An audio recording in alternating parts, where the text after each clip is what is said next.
Please go ahead, sir. We are. Hello, can you hear? Yes, sir. We can hear you, sir. Please go ahead. We are live. Okay. Ashwin, Hi can you everyone. hear us? Yes, I can hear you. Okay. Ask Lakshya also join. You can just present through mobile. I'll do the presentation. I'll share the screen. Okay. Sure.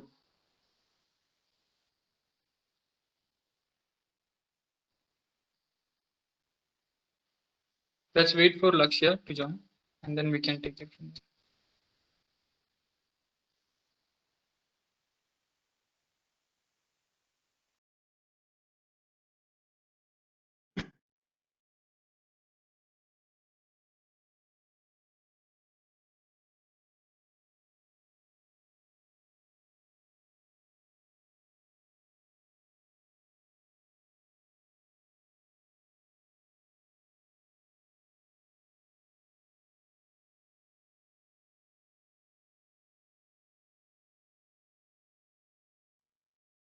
Yeah, good morning, everyone. ASSOCHAM has started back a series of training masterclasses in various technical subjects. Today's session is one of such masterclass on quantum. I would request Mr. Narendra Nagarajji to start this session. Over to you, Mr. Narendra. Yeah. Thanks. Thanks, Arun. Thanks a lot. So to start with this session, what we are doing today is we are conducting the introduction to quantum, and we are going to go through an advanced topics about doing a hackathon with our own software. I think we'll give you an instruction for downloading the software and installing first, and then we will introduce to the topic what we'll be doing in the hackathon, and we'll go through the theory of quantum compute and different applications, and how exactly you can migrate from nothing to actually working on quantum compute, basically doing an application and actually creating the quantum solution for your customers, or doing a research in academia, or learning quantum to the fullest. Okay. So having said that, I will open up for installing the software. Ashwin, can you just give them a brief overview about the software installation? So first, on Windows, we have one dependency called WSL that needs to be installed. The details for doing that has been given on the website. When you try to download it, it will redirect you to how to install WSL on your system. So please install that, and then the application will run. Yeah, so can you please everyone suggest us if you are able to download a software? I saw some of the messages about software installation request for some help. Can you please type in the chat window like if you are able to download or what help you require from us?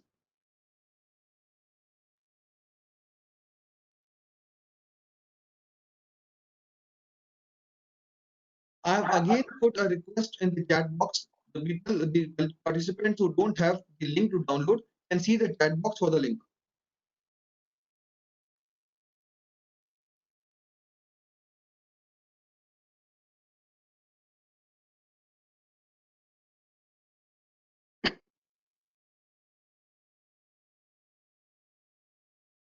Okay.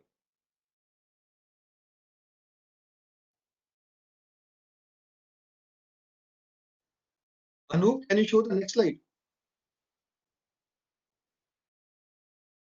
Yeah. So yeah, so this is the way you can download a software. Please let us know if anybody is stuck here, and if you can get a license key. I think there is. Can you please, Madhup, can you please re-download the software again?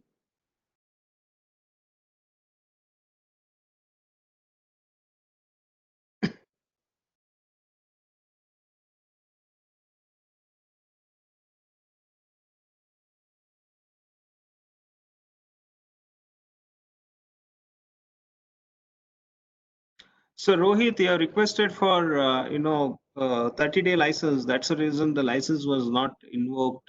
Can you please send in a request for 1-day license so that we can send you a license file?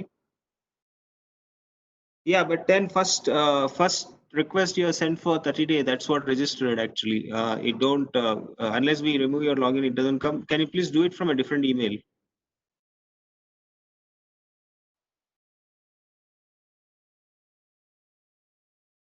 Do it from a different email and phone number.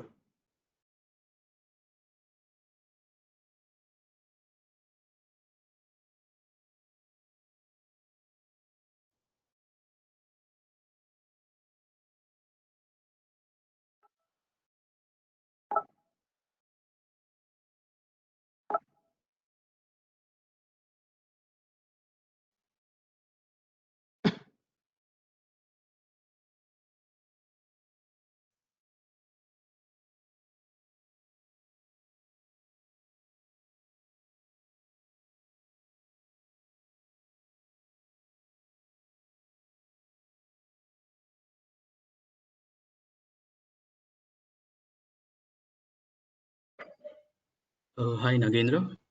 Yeah, Lakshya. So I was able to join. So shall I start? Yeah. You can start. Okay, so just give us 5 more minutes. I'm just inquiring about license installation. Okay, so most of them have got it. There are some people are getting error.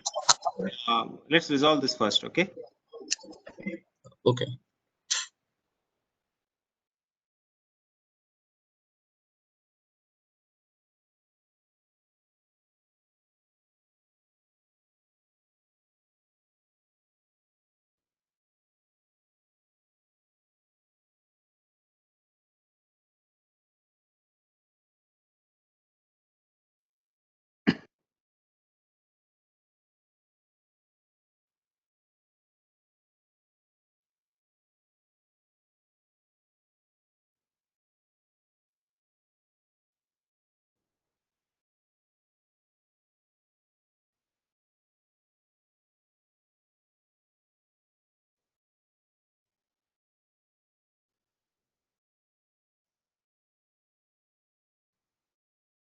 So Varun, we will give them one more break after the theory session. We will again try to install. Okay, so can we start the theory session now? Introduction and theory.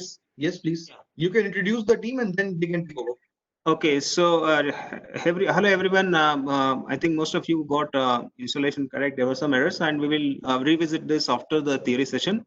So my name is Nagendra. I'm CEO of QpiAI. So my background is 22 years experience in industry, and I've been doing this technology ventures for almost 6 years now.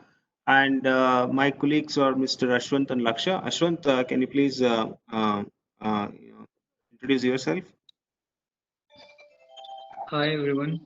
So I'm Ashwant Krishnan. So I currently am a researcher at QpiAI. So I'm interested in developing algorithms for near-term quantum computers. So this is what we'll be talking today. We'll try to take you through the basics of quantum computing. So there is a lot of hype and a lot of the hype on this particular field right now. We'll try to demystify what's happening under the hood. Thanks. Yeah, Laksha, you want to share your screen? Uh, Hello.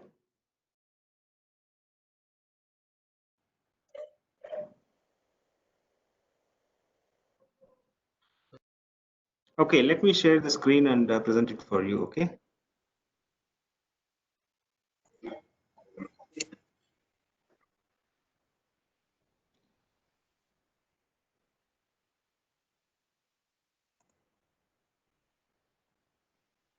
So Laksha, can you see my screen now?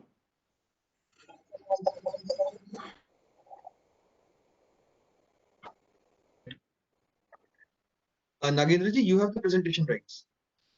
Oh, okay.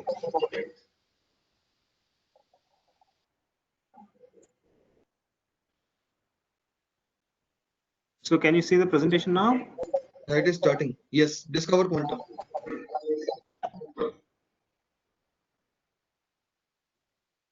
Okay, Laksha, please go ahead.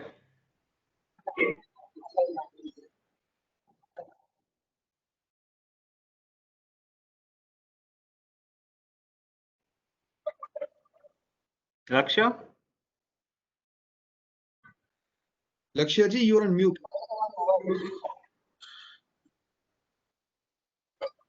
Am I audible right now? Because this mute function is constantly toggling. Is it working right now? Yes. We can hear you. Go ahead, please. Okay. So, good morning, everyone. I will be starting about the agenda of the call today, how we plan to take this tutorials and hackathon. And at the end of hackathon, as Ashwin said, there's a lot of hype and there's a lot to deconstruct and simplify in this technology. So what we will theory and fundamentals of quantum computing, starting with certain prerequisites, and after that, actual world of quantum computing through qubits and circuits and gates. After that, we'll try to introduce you certain algorithms of quantum computing, which are quite popular, and also give you an idea about how the physical realizations of quantum computers are. Once you have enough understanding to take the first step, then we will enter into the hackathon and we will solve some very basic, simple problems. To conclude with certain applications which are possible in the near term for these quantum computers. So this is the agenda for today. Next slide, please.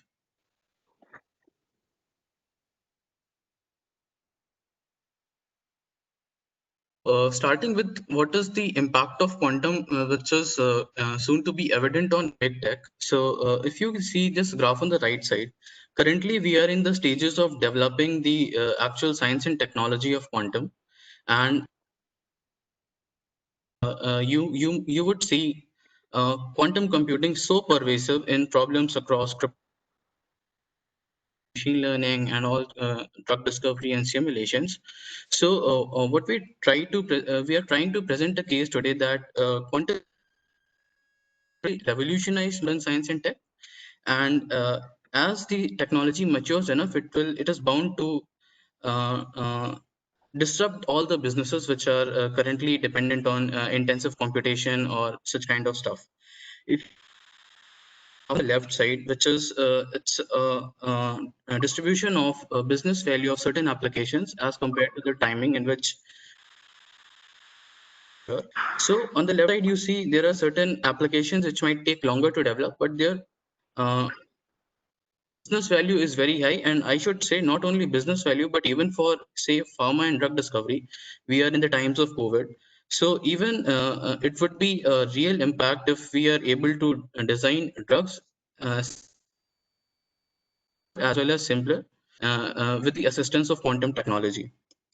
Quantum technology also finds applications in finance, in which we can have applications like portfolio optimization, risk analysis, and arbitrage management, mortgage, and many kinds of different problems which involves simulation of scenarios as well as combinatorial optimization.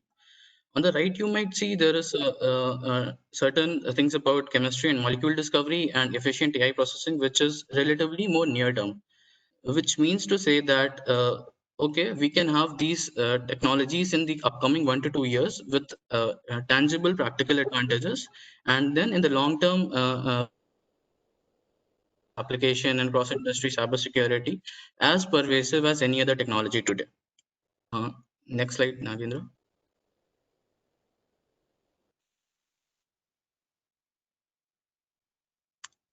Next slide, please.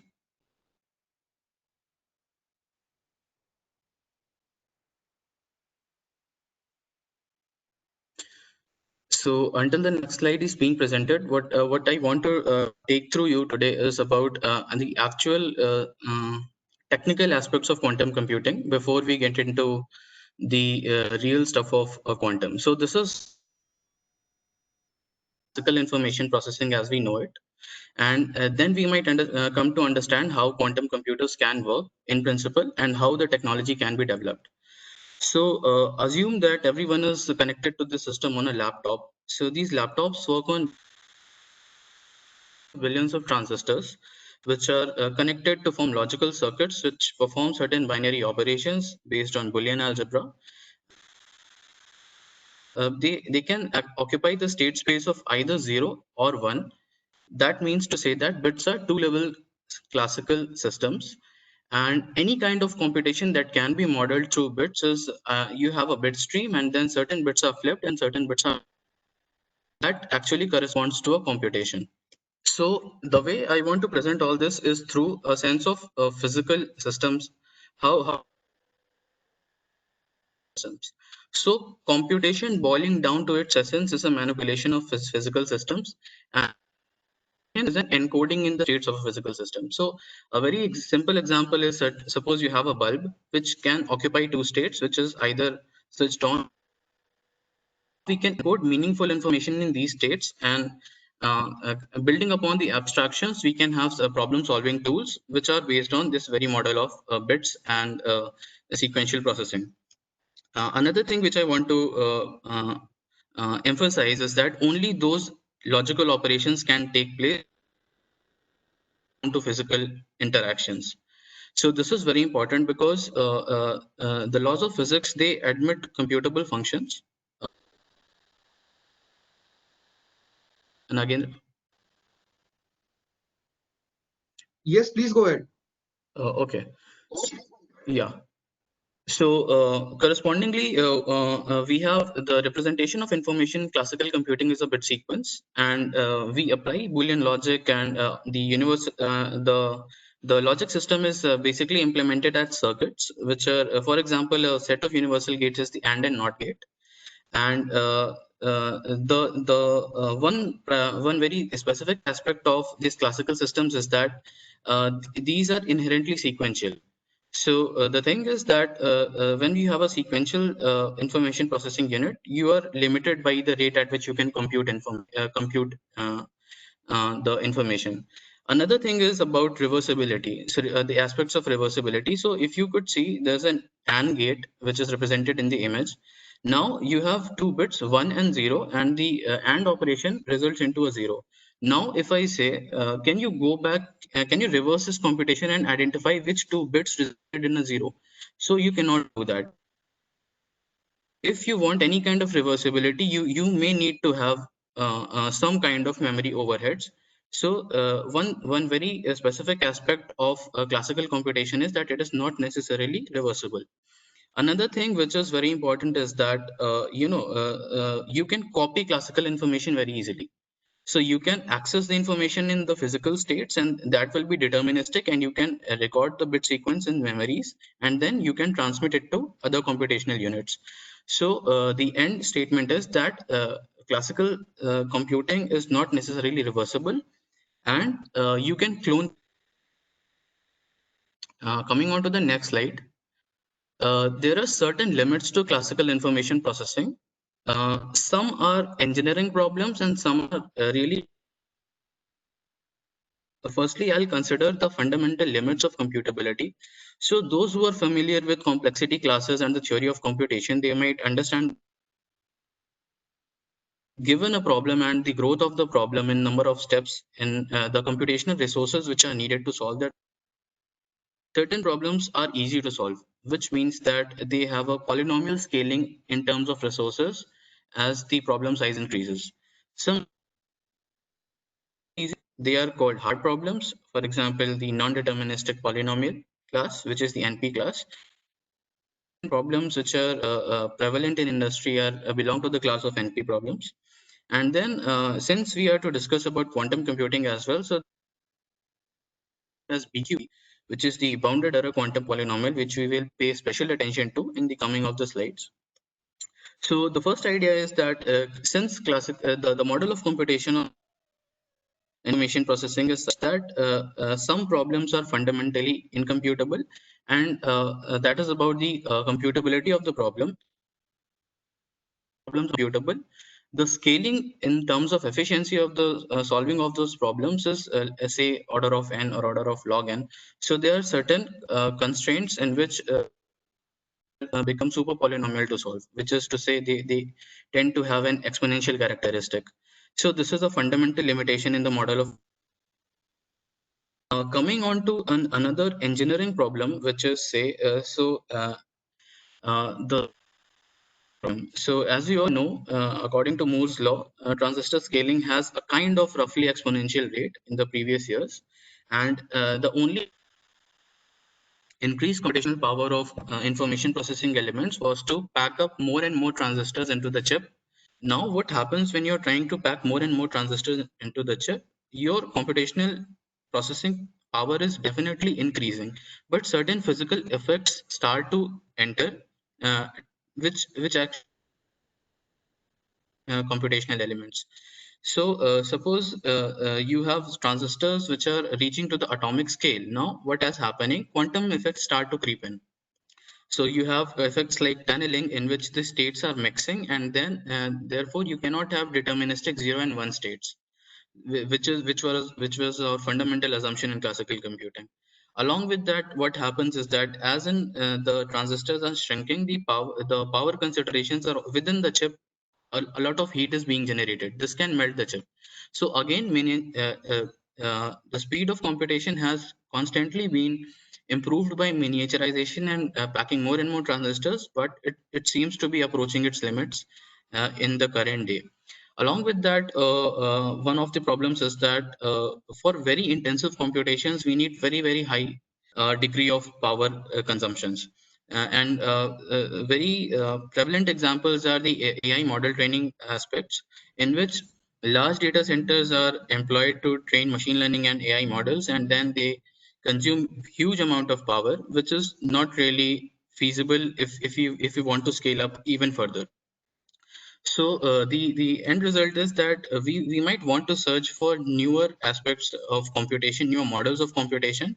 And I would like to remind once again, whenever we are talking about computation, we are trying to identify some physical system which can process information, and we want to encode our information in the state of that physical system. Also, we want to optimize the way we encode that information and process that information. So this was all about discrete computing, but certain models are upcoming, like analog computing, neuromorphic computing, and quantum computing.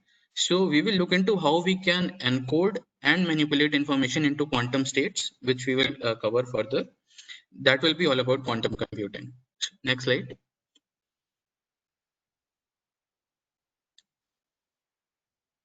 Nagendra, please, next slide. Okay. So starting on to with what is quantum computing all about? As I have already mentioned that in classical electronics we have bits which act as switches, and we will learn about qubits. One thing is that the engineering problem in quantum computing was to have fine precision control over individual quantum systems. So initially, we had developed technologies which manipulated quantum system as a bulk system. But what we are trying to do right now is to have precise control over individual quantum systems, so that we can manipulate them meaningfully and we can map meaningful information in those physical states.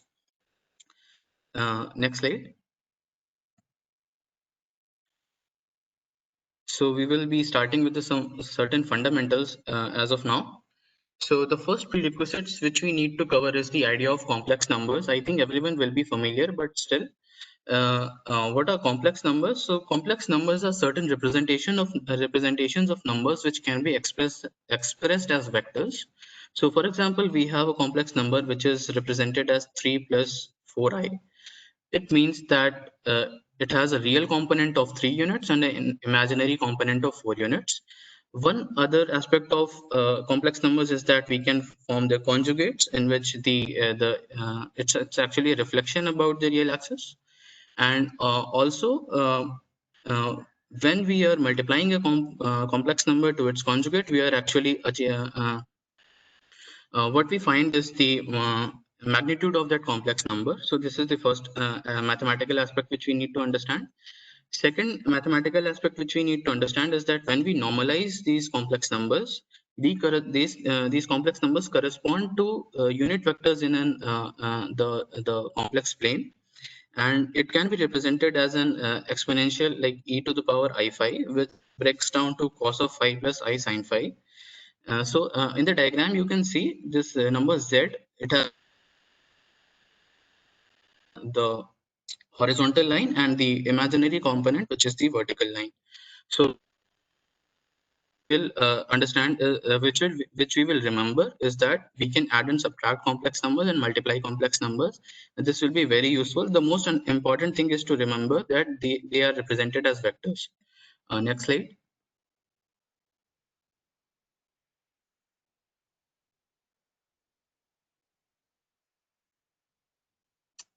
So the next thing which we need absolutely essentially is about some basics of linear algebra. So as you can see on the right side, there's this two matrices, one designated by the letters A and one designated by the letters B. So what we as a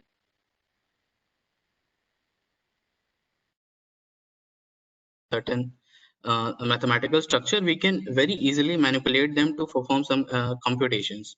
Now, if you see, if I try to find this vectors C11, C21, and C31, what is actually happening? I am picking up the and the individual elements in the column vector of the second matrix and multiplying it with the column vectors, which will essentially give me the final vector which needs to be plugged into the C11, C21, and C31. As an example, see, we have this matrix 1, 1, 1, and -1 factored with 1 over square root 2, and we wish to apply apply this transformation to the vector 1, 0, and the result will be is happening.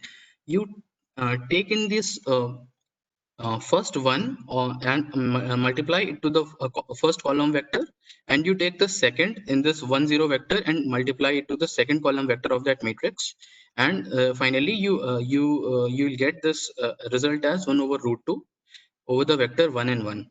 This will be extremely useful when you try to solve actual problems in with qubits and quantum gates.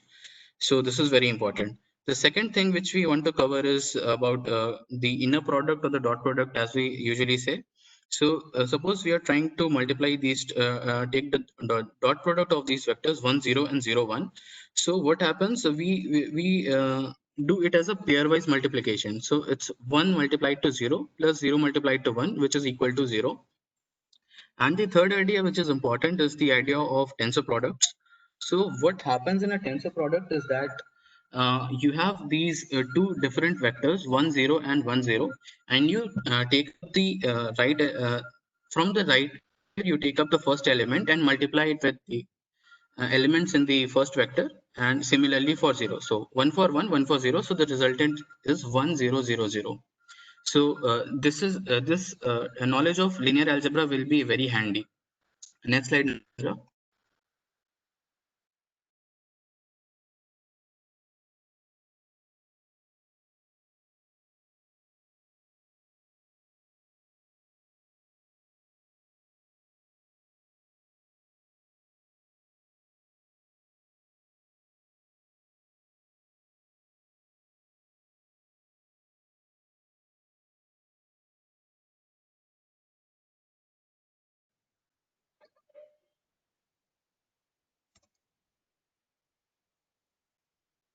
Lakshya, can't hear you. Am I audible now? Yes, now you are. Yes. Okay. So the third aspect is certain prerequisites about representation of linear algebraic concepts in quantum mechanics. So we will represent these quantum states as these vectors psi, and this will be spanned by a complex vector, which means to say that the elements in the vector representation of a qubit will be complex numbers. And then we have the dual of a vector, which will be the transpose along with the conjugated elements. The inner product is same as inner product, and tensor products are same as we have defined it earlier. And then the notation, abbreviated notation for tensor products is simply writing them close together. Another aspect is the conjugate of a matrix and transpose also of a matrix. So when we are trying we take the reflection along the diagonal of a matrix, that becomes a transpose, and then if we transform the elements to the conjugate, it becomes the Hermitian conjugate. And finally this inner product between psi and a psi is simply first transform psi with the operator A and then take the inner product. So this will also be very useful when you're trying to develop the mathematical formalism of quantum computing. Next slide, Nagendra. I simply state that so the basic idea which we have about complexity theory is that we are trying to solve certain problems, and the resources which are required in solving that problem, we refer to this to them as complexity of the problem. Which I want to point out is that when we are moving from a classical computing model to a quantum computing model, the notions of computability will not change. Problems which are unsolvable in classical model will remain unsolvable in the quantum model. But when we come to the notion of complexity, so we have certain NP problems which are fundamentally computable, but they have a very high resource requirement in terms of space memory and time memory. Then the notion of complexity will change. So it could be possible that a problem which is exponential in the classical model can be polynomial in the quantum model, and a very prominent example is the factoring algorithm by Shor's. So in classical model, we have nothing better than an exponential factor of 2 by 3. But in classical model, it is bounded over, the factoring model is bounded over n cube. So the key idea is that there can be distribution of many, the problems can be distributed along many complexity classes. The notions of computability will not change, but the notions of complexity change, and that is where practical advantages of quantum computing.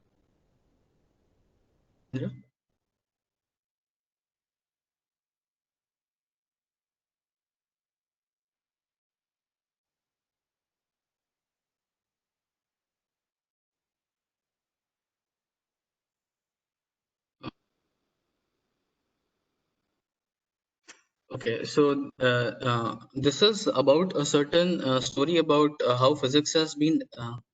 Sure, we are moving to the next slide, which is about the historical developments in quantum computing and what we are looking forward to in 2020. So the idea of quantum computing started with a question about how we can simulate quantum systems. And when people started working on it, they built theoretical models. For example, Benioff had a quantum Turing machine, which developed a model of a universal quantum computer. Then Seth Lloyd in 1993, he developed a model of physically realizable quantum computer, which means to say that he came up with certain ideas in which actual physical systems could compute on the principles of quantum mechanics. Then Shor gave us the first demonstration of an solving a problem which was exponential in classical model, but polynomial in quantum model. And what we are looking as of, it's all about science, but today what we are looking at is that quantum computers are real. They are available via the solve problems which are meaningful in many ways. So the end thing which I want to point out here is that moving from science to technology, quantum computing is very in a direction of maturity to enter into the business space as well. Next slide, Nagendra. So I'll pass on to Ashwant, and he will discuss about the physical aspects of quantum mechanics and computation. So can you hear me? Yes, Ashwant, we can. Okay. So I see a question there on the Q&A. So neuromorphic computing is basically, right now we have these neural networks that we are actually implementing on software. So in neuromorphic computing, we try to implement these algorithms on hardware level using analog circuits instead of these transistors. Okay, so coming back to the quantum mechanics, so why do we need quantum mechanics in the first place? So we need quantum mechanics because nature isn't classical. People took a long time to realize this. So one of the first experiments that led to this insight is this black body radiation experiment, where scientists like Max Planck had found that only if the world is quantum, we can explain the experiment. So in quantum mechanics, the description of nature is probabilistic, unlike in classical mechanics. In classical mechanics, if we know the initial state of the system, we can with perfect accuracy describe what will happen after, let's say, t time. But in quantum mechanics, we can only predict statistical distributions of what will happen. Like if we toss a coin, we can, in principle, if we know the exact state of the coin, the wind resistance, everything, according to classical mechanics, we will be able to predict with perfect accuracy what will happen, if it will land a head or tail. But if the coin is a quantum coin, then there is no way that we can predict exactly. It will only predict a statistical distribution. So to get this statistical distribution, we'll have to repeat this experiment many times. Each outcome may be random, but this statistical distribution we can predict really well. So this distribution will depend on the probability amplitudes of the wave function, which are the components of the vector, that is the wave vector. And the key difference here is that probability amplitudes can be negative. So these probabilities can interfere with each other, and this is the key property that one uses to develop algorithms in quantum mechanics. So yeah, next slide, Nagendra. So most of you might have heard about this Schrodinger's cat thought experiment. So what happens in Schrodinger's cat is that Schrodinger had envisioned that if the state of the qubits, state of systems can be in superposition, it would mean that a cat is alive and dead at the same time. But the resolution is that as things get more and more macroscopic, we lose this ability to observe in superposition because of this thing called decoherence. We will come to that part. But initially, what is superposition is that if a state can be if a system can be in state 0 and 1, then it can also be in a superposition of 0 and 1 at the same time.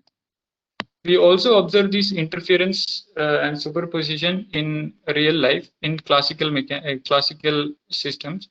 Like for instance, in water waves, here we can see that these waves two waves are propagating, and they are cancelled, destructively interfering and constructively interfering. Whenever the crust of the two waves meet, it will constructively interfere, and whenever the troughs meet, it will cancel out each other. So the main difference in quantum mechanics is these waves are probability waves instead of real physical waves like the amplitude of the water wave. Yeah. Next slide, please. Okay.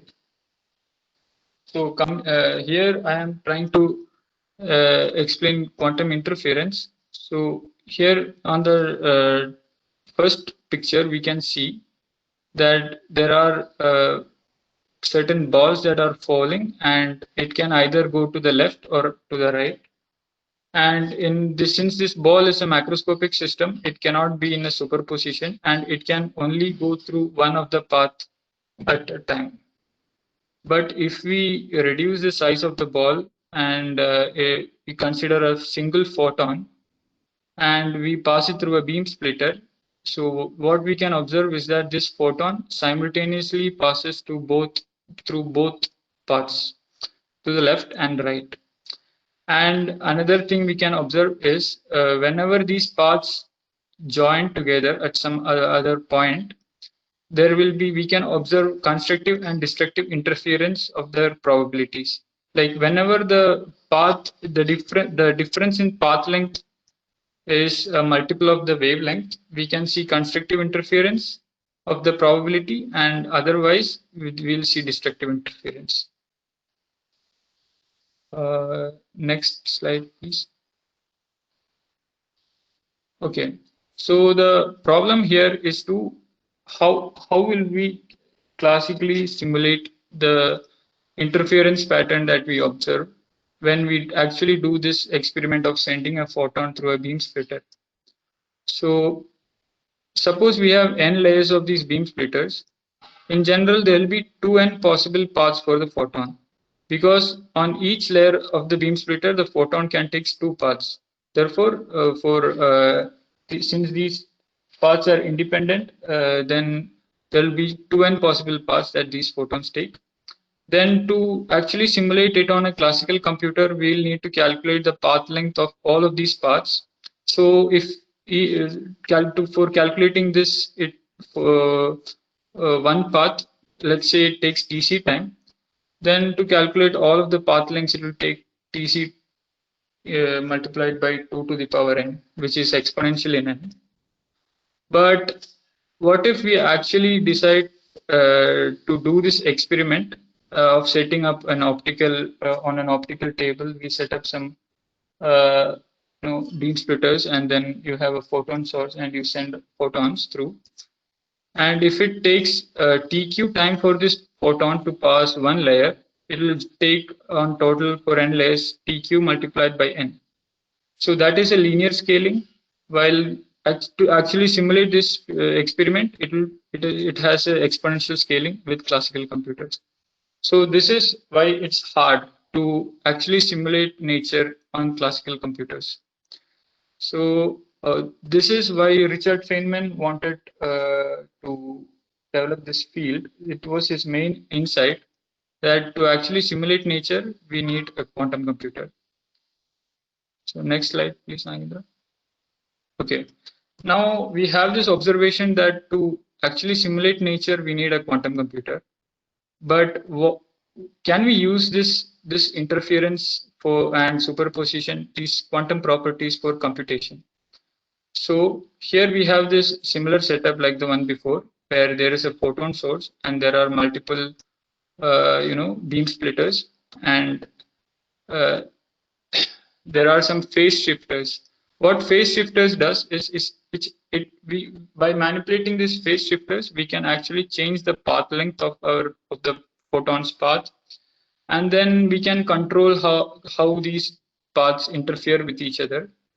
And by just controlling those, by cleverly orchestrating those interference pattern, we can actually manipulate on what path these photons will take. Suppose we need to find an answer and which has 4 options, A, B, C, and D.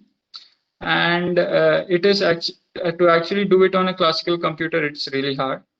But it might be possible that just by setting up this interference pattern and using the superposition principle, we can solve this problem with high probability. So this is the idea of using quantum principles for computation. This is one can actually try to do this computation with photons and beam splitters. But what happens here is that this setup won't scale nicely, because to actually set up this experiment, we need a lot of area, right? So what we want to do is create a similar setup with other types of qubits, like spin qubits or superconducting qubits, that we can scale up to millions of qubits. So we'll be talking about that next. Can you change the slide? Okay. So we have told that these qubits can be in a superposition state where it can be both 0 and 1, or in terms of Schrodinger's cat, it can be both alive and dead at the same time. But why don't we observe it in real life? So that is explained by this process called decoherence. So what happens in here is that whenever these systems interact with the environment, it actually loses its quantumness. That is, it actually collapses to normal, regular classical objects. Like here in this picture, we have initially a superposition state of the cats, and then as it interacts with the environment, it collapses to the deterministic classical probability distributions. So this is the main problem of scaling up quantum computers. So if we need millions of qubits on our computer, we need to solve this issue. And currently, the best approach is to use error correction for doing that. We'll be covering it as a brief idea about error correction as well in the coming slides.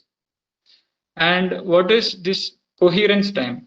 So for it is a property that depends on the system that we choose to implement our qubits.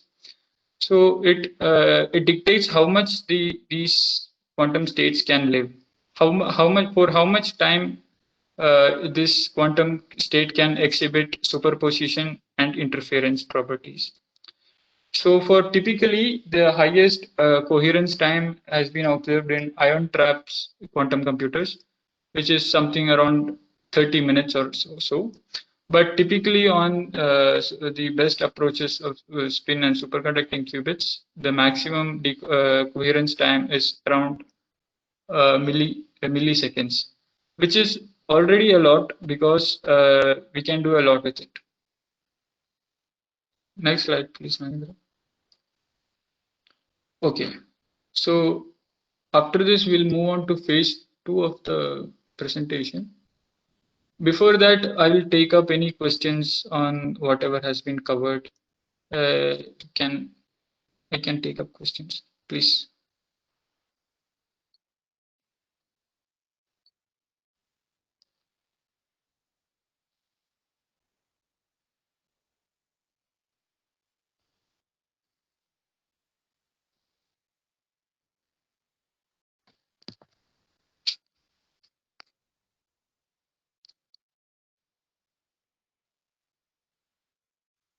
Gindraji, you are on mute. Sorry. So any questions, we can take it now. We have a 5 minutes Q&A session now. You can type in a chat window, we'll answer that.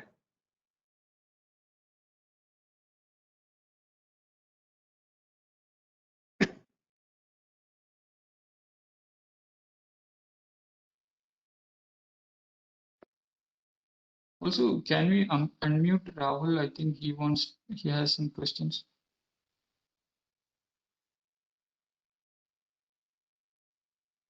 You can use chat window, Ashwant. That would be best. Okay, sure.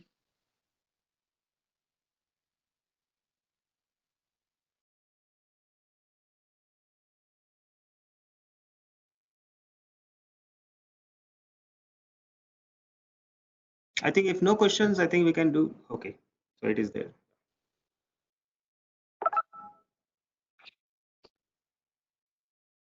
Okay, so how easy, it depends on what you consider easy.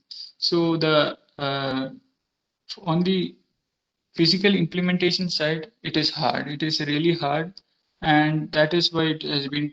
It is the idea of quantum computers has been there for what, like more than a half a century now. Like theoretically, all of us knew that quantum computers will eventually work, but the issue is actually implementing it on physical hardware, which is not easy because of this property of decoherence. So currently, all the effort is to develop better qubits, like better qubits with better coherence times, and which we can control like really well. That is an engineering challenge that has been going on, and parallelly, the other issue is, okay, suppose we have a quantum computer. What will we do with it? Like we have all these constraints on qubits, constraints on connectivity, all these different constraints. And even with all these constraints, can we do something useful? And this is a research line of coming up with applications for quantum computers. So in the start, in the beginning, most of the people were focusing on like algorithms that can be run if we have millions of qubits. But getting that getting to millions of qubits is actually a scalability issue, which will take somewhere from 5 to 10 years at minimum. So the current research line is to come up with algorithms that can give us an advantage in the near term, like with say, let's say 1,000 qubits. So that is that part is what, and there are a lot of applications on that part in chemistry as well as machine learning and optimization. We'll be covering how to use these noisy devices and get some advantage in the next session. I hope that's what you were aiming for. Okay. Okay. So okay. So the 1 by root 2 in the wave function is actually a normalization factor. So the components on this wave function, this vector, are actually probabilities. So how we get probabilities is we take the component and actually take its modulus. So if the so this 1 by root 2 is to make sure that once we add these probabilities, it will always sum up to 1. No. Qubits are actually implemented in actual hardware. So, like I have told that we can implement qubits with like photons and beam splitters. That is one implementation. Then we can implement qubits with spins of electrons, and these are what we are focused on. So these are actually implemented on hardware, and we can control it to high accuracy with current technology. So the maximum number of qubits that we have is around 80 qubits, I think. Yes. Okay. So that is a good question. How can probability be negative? Actually, probabilities are not negative. The probability amplitudes are negative. And to get the probability from the probability amplitudes, one needs to actually square it.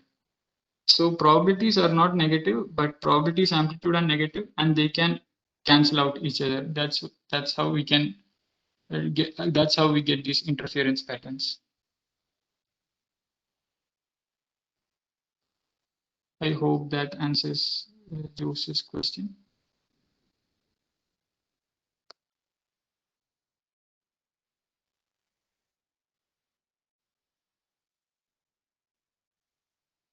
So I think that is all that was. Then we can take a small break and we can join back in, let's say, 10 minutes. If that's fine with everyone. Lakshya, are you there?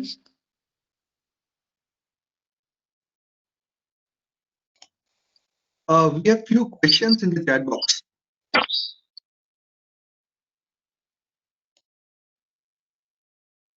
Okay.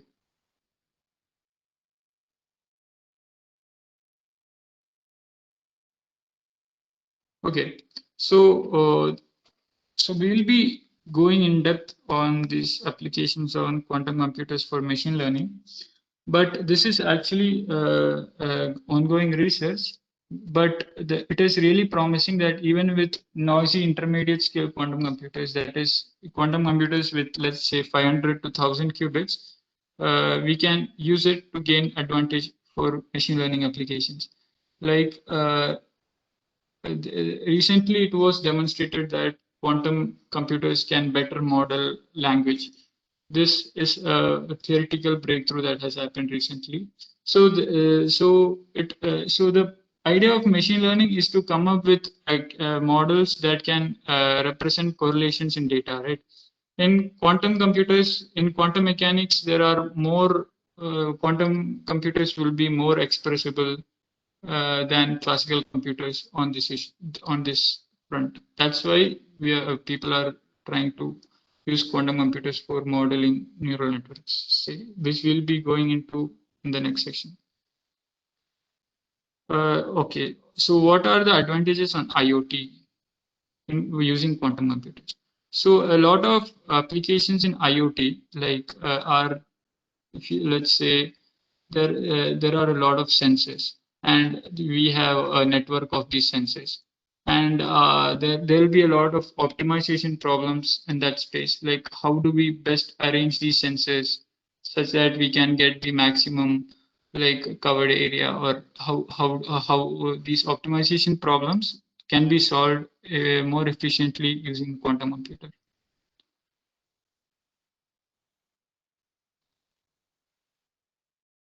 Okay, To add to what Ashwant has suggested on IoT, other thing is as IoT become pervasive and there are a lot of devices, there will be a lot more optimization problem which cannot be solved by classical compute. Like for example, you need to know the state of all the devices, and you need to optimize their application utility, and then you need to optimize their compute. This is something which is very big. Say you have 6 billion devices or 5 billion devices. So how do we optimize? It's a simple, the biggest manufacturer in the world may have end up having a billion devices. So that is where quantum compute will come into picture. When optimization problem become tough, that's when we use a quantum compute. Yeah, go ahead, Ashwant. Okay. Then another question that I can see is, what is continuous measurement? So I hope you are referring to weak measurements, or can you please clarify this question a little bit, Gayatri?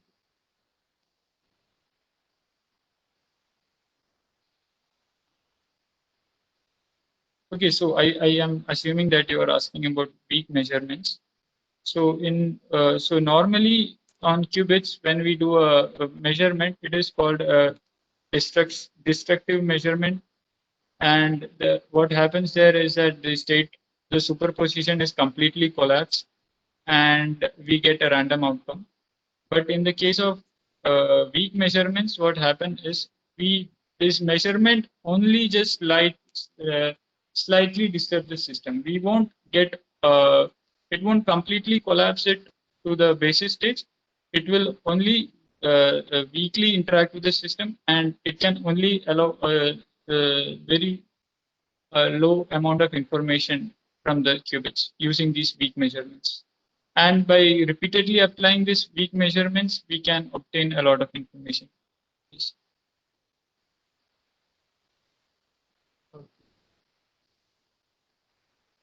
Then Virender is asking why quantum computers have not seen the light. Okay, so this is a problem, right? The hard engineering problem of actually suppressing decoherence. So once this qubits actually decoheres, it just acts like a classical bit, and we cannot get any quantum advantage using them.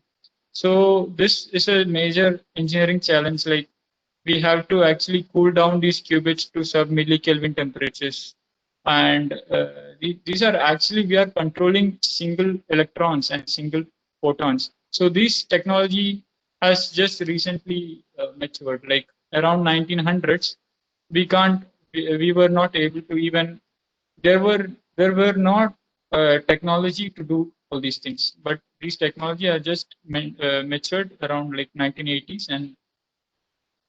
and that's why all of these things are possible with current technology. I think I covered most of the questions. So if there are any more, we can actually go over it on the next session.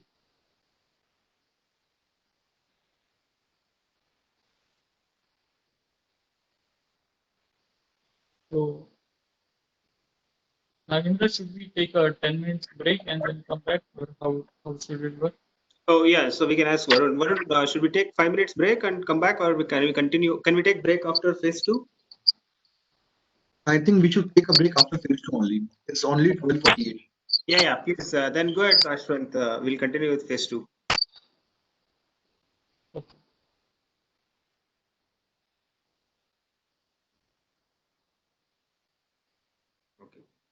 Yeah. So I would request Laksha to take it up from here. Laksha, can you hear us? Laksha,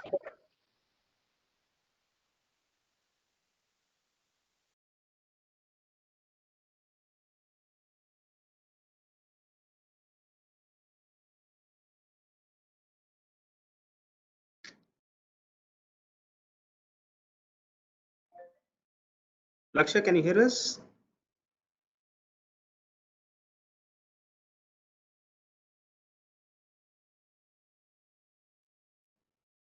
So maybe Ashwant, you can cover this as well.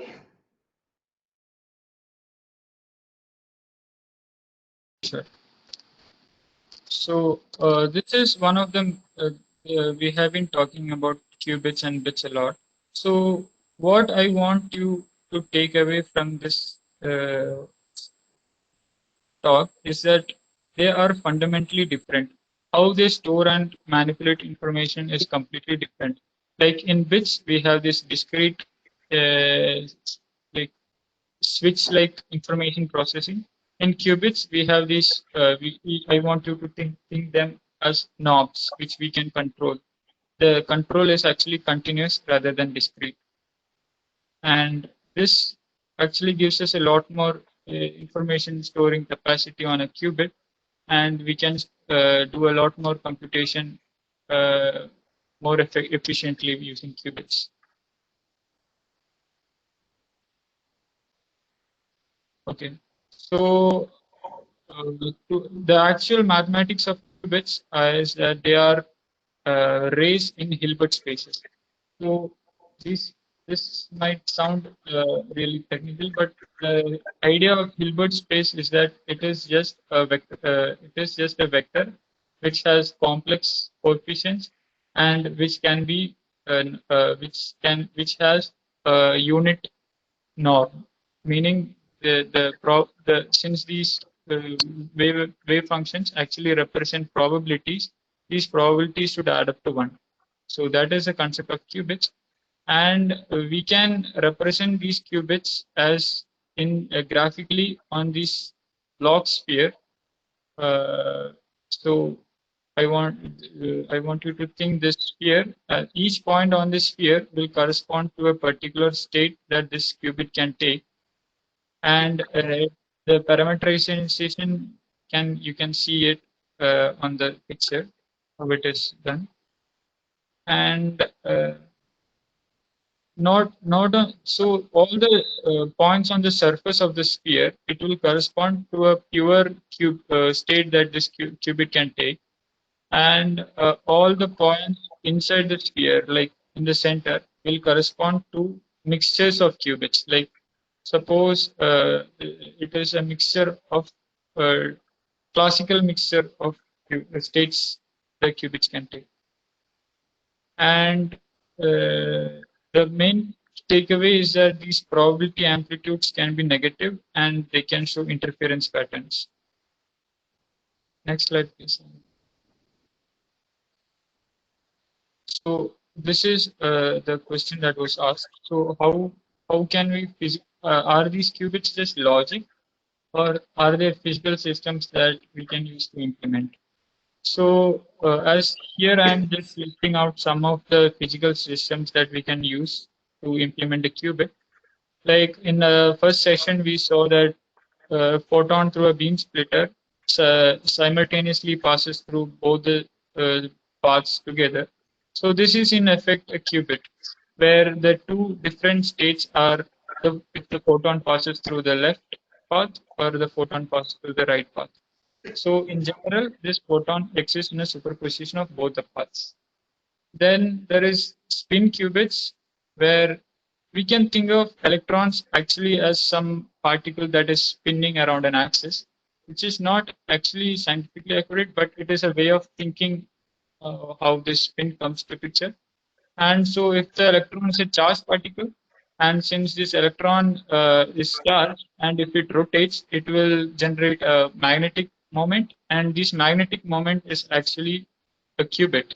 In the sense that if the electron is rotating clockwise, it will we can consider it as a zero state, and if the electron is rotating anti-clockwise, we can consider it as the one first state.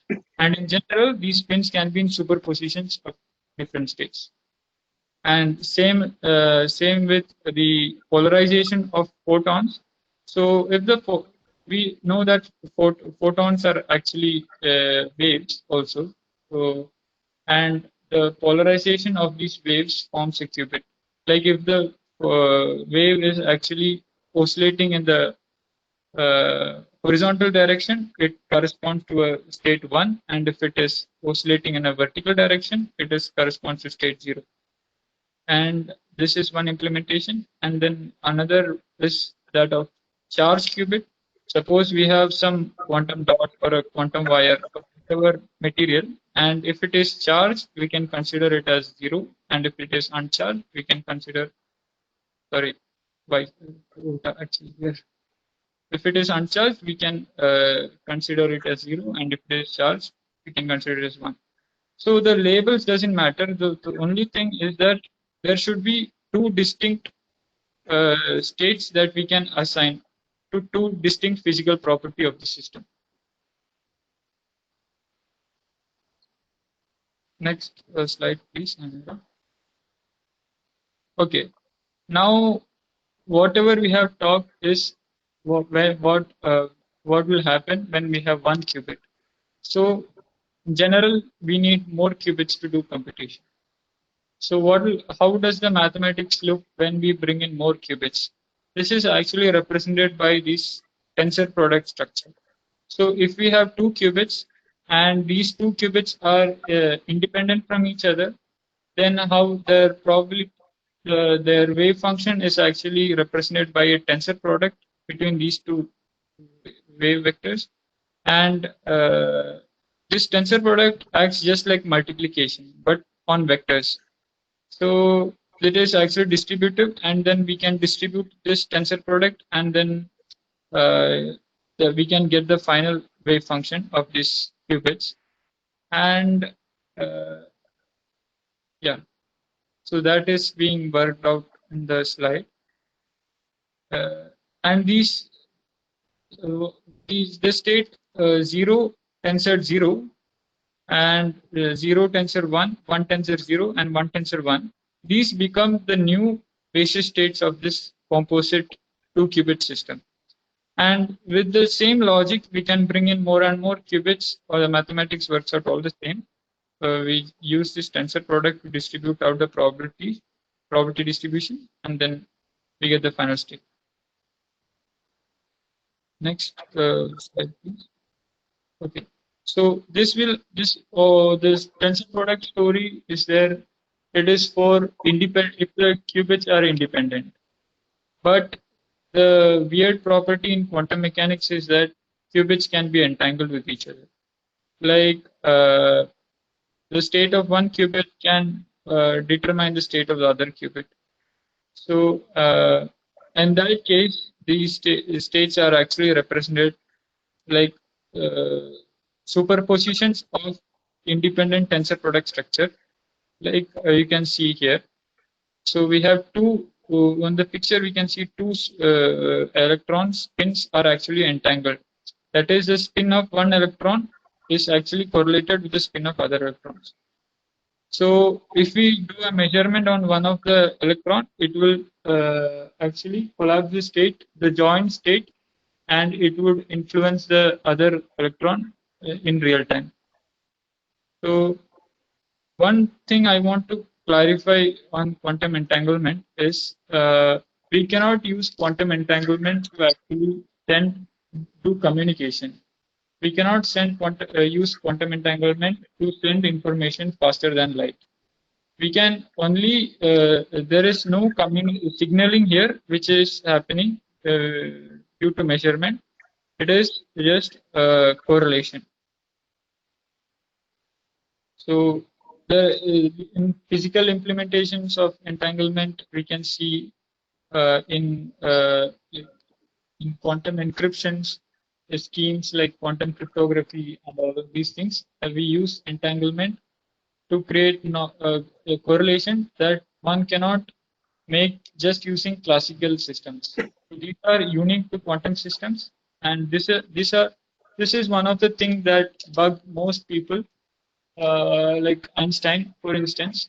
So what if the implications of this is that even if we know the state of one qubit and the state of other qubit, if we combine them, it doesn't give the whole picture. So the actual information is actually present in how both of these qubits are, how they are correlated with each other.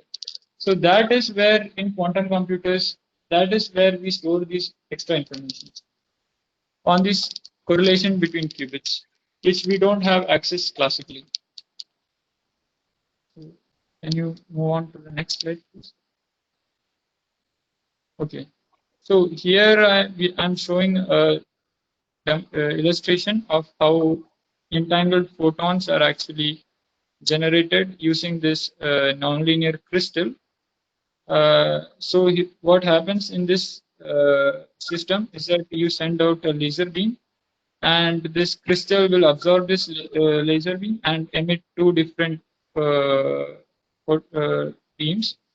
And if we look at the polarization of the beam that is emitted, we see that the polarizations are actually entangled. That is, if one photon is actually vertically polarized, and then the other photon will be horizontally polarized, and these are correlated. Next slide, please. Okay, so how to do computations with these qubits? So we have seen that qubits are actually vectors in Hilbert spaces, which we can represent as this arrow, and since these arrows need to be normalized, all of these arrows, possible state of the qubit, will lie on this circle. It is not a 2D circle; it is actually a 2D complex vector space, not 2D real vector space. And anything operation that we can do on this qubit is just rotating this qubit by some angle. And these operations are mathematically called unitary operations. And why unitary? Because we need that these state of qubits to stay normalized even after the operation. That is, so mathematically, the condition for unitarity is shown here. So the unique thing about a unitary transformation is that it preserves the length of these vectors, so that the sum of probabilities keep adding to 1 even after the computation is done. Can you move on? Yeah. Okay. So we can string together a bunch of these operations in a particular sequence, and it will form a quantum circuit. So how I want you guys to think about quantum circuit, it is a notation of specifying a particular computation on qubits.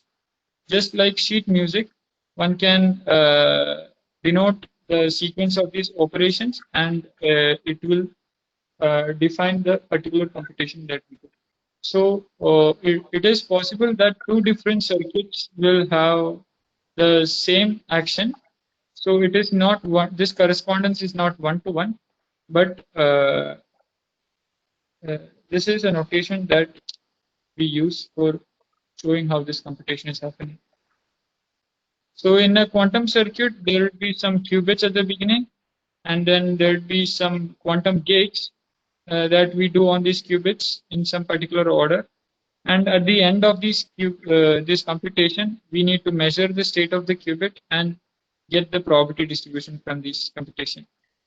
And this is not the only way to do quantum computing. This is just one of the possible ways to do quantum computing. This is called the gate model quantum computing. There are other alternative approaches to quantum computing, like adiabatic quantum computing or measurement-based quantum computing. All of these do computation in a different way, but the most promising approach currently is the gate model quantum computing, which we will be focusing on. which have a picture similar like this. And so the gates that we can do are we can represent as these points on the block sphere being moved around. So each particular gate will cause a particular rotation on this block sphere, and the particular rotation is parameterized mathematically by these different angles theta, phi, and lambda. And we can use our Explorer tool to actually get a feel for what these different computations entail to. So, for instance, on the first picture, the computation is actually a bit flip, where the state of the qubit is being flipped from 0 to 1.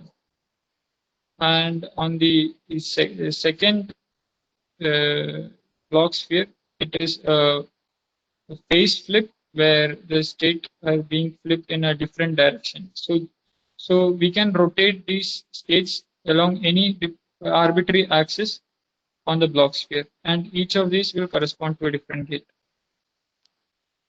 Can you move on, Nagendra?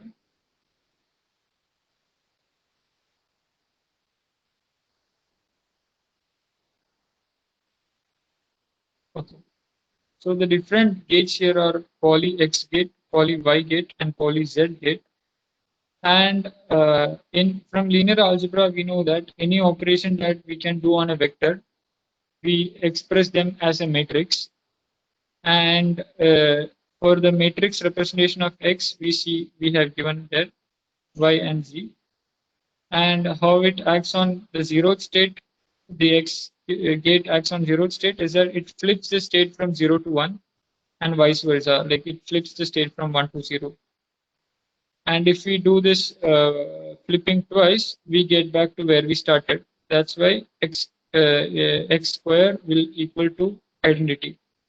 Similarly, in the poly Y gate, if we act the zero state with the poly Y gate, we get the one state with an added phase of I. And then we again do this Y gate, we get back to 1. And that's why Y square equal to I. Similarly, on the poly Z gate, what happens is if we act on the zero state with Z, it remains 0. But if we act the one state with Z, we get an added phase factor of -1 in front. Yeah. Next slide, please. So whatever we have been talking about is about single qubit gates. So single qubit gate is manipulating the state of each qubits independently of each other. But it is we have seen that there are properties of qubits which cannot be explained by knowing the individual states of qubits. So we can also manipulate qubits 2 at a time, or 3 at a time, or n qubits at a time. So this would entail 2 n qubit gates. So the most simplest is a 2 qubit gate, which we have shown here. That is the control node gate and a control phase gate. So we can use these control node and control phase gates to actually create entanglement between 2 qubits. So the problem is how do we actually visualize these entanglement? So to actually visualize independent qubits, we have block spheres. But how to visualize entanglement? So it turns out just by using block spheres, we cannot visualize entangled system. For that, we use this visualization of correlation tetrahedras, in which there are these tetrahedrons, and the state of entanglement will dictate what point on the tetrahedra is our qubit on. So the geometry of these systems are actually deep consequences of the mathematical formalism. which we won't be going into because it is the time constraint is there. Yeah, and it's more advanced, but you can do all these things, or you can visualize the Blosphere and Tetraedron in the software. When we do the hackathon, we will show you like how to work on these things. Yes. So the next slide, please.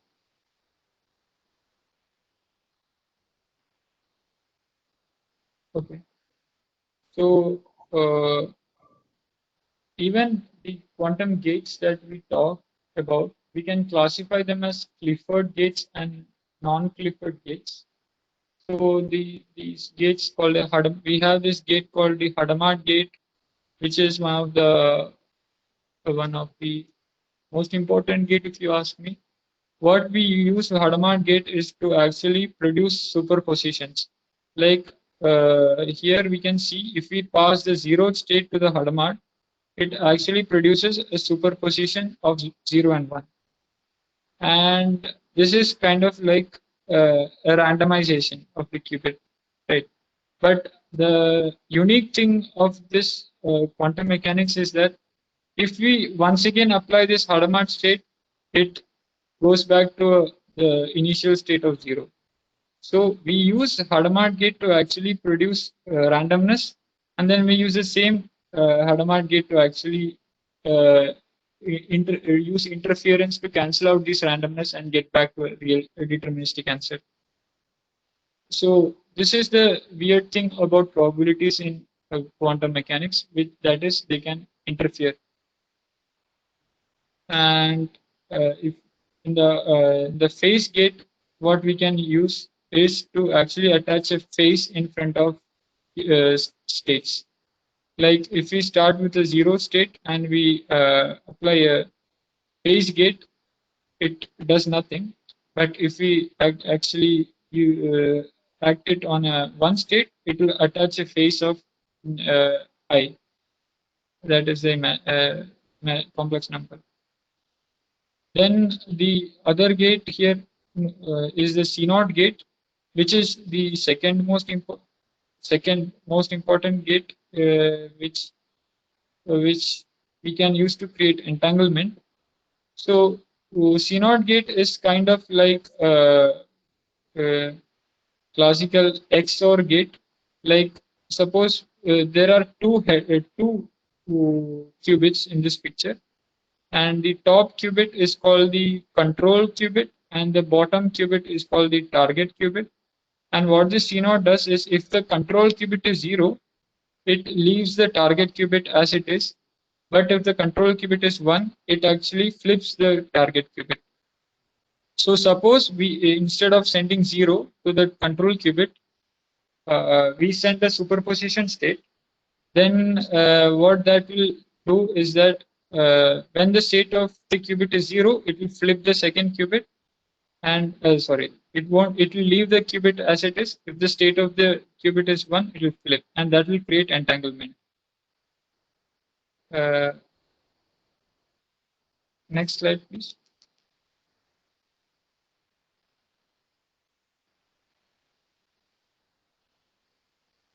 Now we'll be talking about measurements. So in classical mechanics, one does not actually care that much about measurements because that is given that the state of the measurement does not do anything to the state of the system. But in quantum mechanics, measurement is a subtle thing. And what the philosophical implications of measurement are still debated. And there are a lot of different ways to think about what's happening when we measure a system, quantum system. So here we'll be giving the operational point of view, what happens in lab when we do a measurement on qubit. So if we do a measurement on a superposition, it will collapse this superposition to 0 or just 1, depending on the probability amplitudes of the two states. So the 0 and 1 are called the basis states, and we can choose this basis state according to our need. Like the standard is that we measure it on the Z basis. What happens here is that after we do a measurement with probability mode A square, we get the zeroth state, and with probability mode B square, we get the first state. Then we can do the measurement in different bases just by rotating our system to a different coordinate system and then measuring. For instance, if we rotate our system by 45 degrees, then we can do a measurement in the x basis. So in general, we can measure in any different basis. So the only criteria for selecting this basis is that the individual basis vectors should be orthogonal. I mean, should be at 90 degrees with each other. The next slide, please. Okay, so there are we see that the state of the qubit is actually in a continuous sphere. In the cases of more qubits, it has more sophisticated geometry like that of spheres and tetrahedrons, and each point of the sphere corresponds to a particular state of the system, and this state space is actually continuous, right? So any computation, there are infinite number of computations that we can do on this state.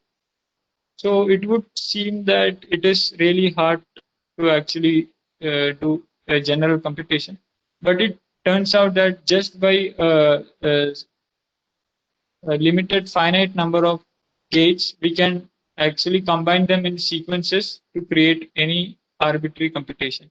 Just like in the case of classical computers, we have the NAND gate and the NOR gate, which can be combined to do any Boolean function. Here we have the universal gate set of C0 and U3. So this gate set is actually dependent on it is actually our choice. We can choose any of these universal gate set depending on which one is easiest to implement on our particular physical system. Like for instance, if we are running it and running our system on a like superconducting qubit like IBM, the universal gate set would be the C0 and U3 gates. If we are running it on, let's say, some photonic based quantum computers, it would be something different. And this theorem of is called the Slovai-Kittal theorem, I think. Okay, so what a universal gate set will contain a Clifford gates like X, Y, Z, Hadamard, and phase shift, plus a non-Clifford gate, which is a T and T star gate. So what happens is that it is possible to simulate the Clifford gates on a classical computer, but once we add this extra non-Clifford T gate onto our basis set, it cannot be efficiently simulated on a normal computer. So that is why we actually need to make these systems to see how it plays out after we do a computation. Otherwise, we can just do a classical simulation and be done. Next slide, please. Okay, so that is that. With that, we come to the end of our second section, and we can take questions now. Yeah, so just to provide a perspective, so far we discussed theory and the way the fundamentals of quantum compute and the way we can implement it. Now we will be actually in the phase 3, we will be actually discussing the real algorithms and processors we are designing, the platforms you can use it to do a research in quantum compute. Yeah, so we will open for a question before we move on to the more advanced stage.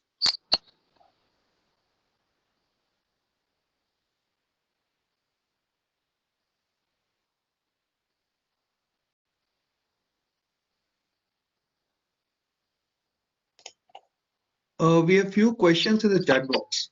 What is the maximum qubit that can be used?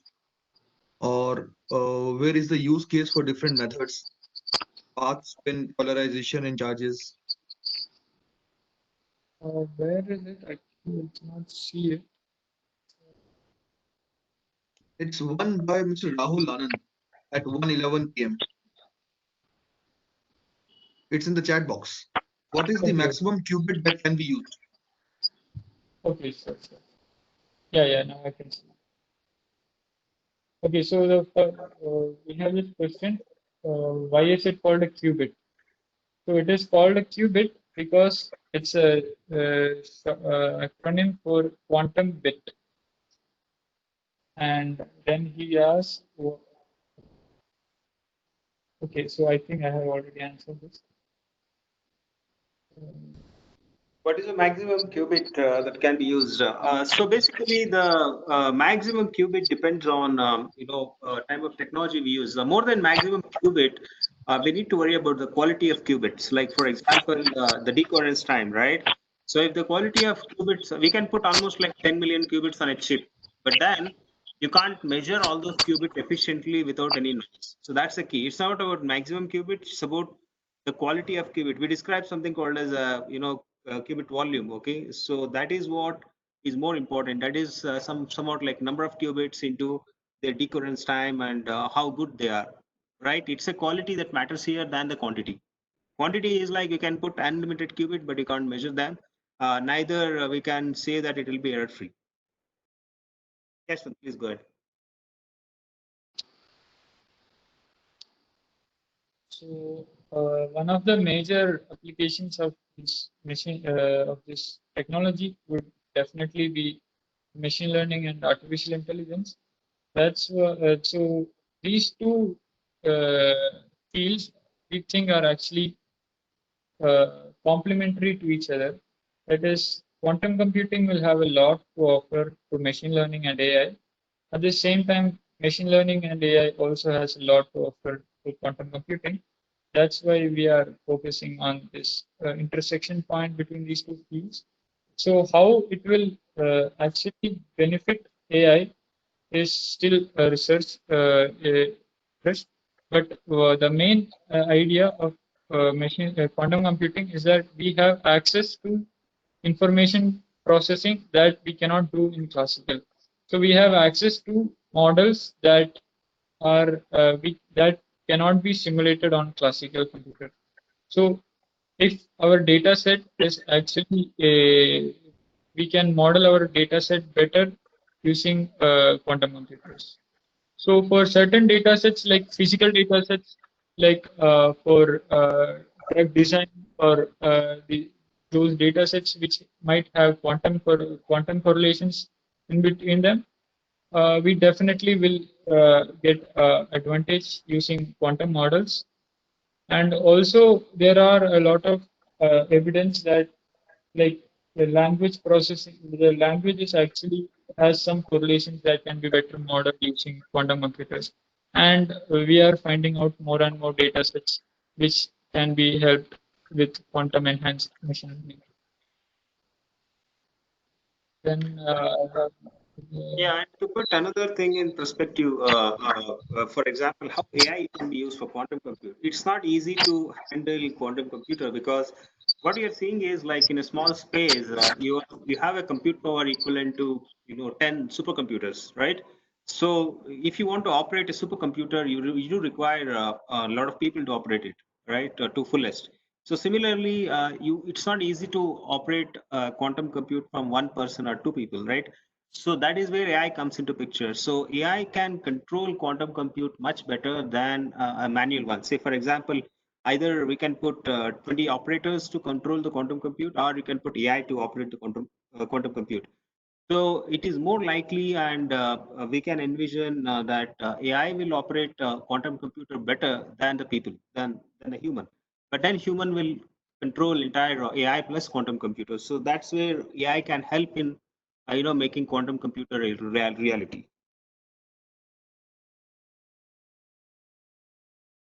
Yes, please go ahead.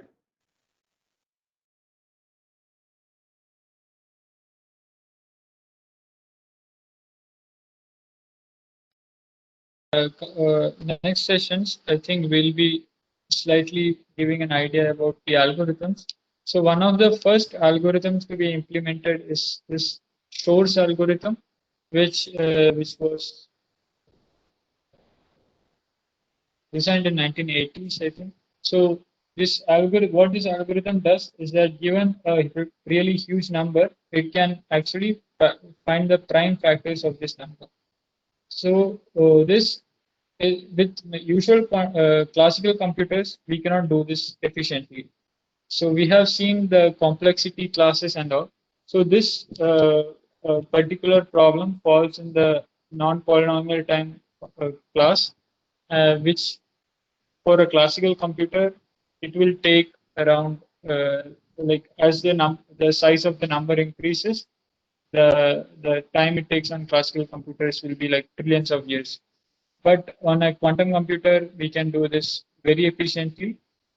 And how this fits into encryption is that the hardness of this problem, hardness of solving this problem in using classical computers is actually used by encryption standards like RSA or elliptic encryption. So they use this NP hardness of factorization to uh, for the encryption. So if we have a working quantum computer, this RSA and elliptic cryptography, they'll be done for. People with quantum computers can easily hack them. This is why a lot of defense, there are a lot of interest from the defense sector on this quantum computing. So this is one of the first reason why people became interested in quantum computers.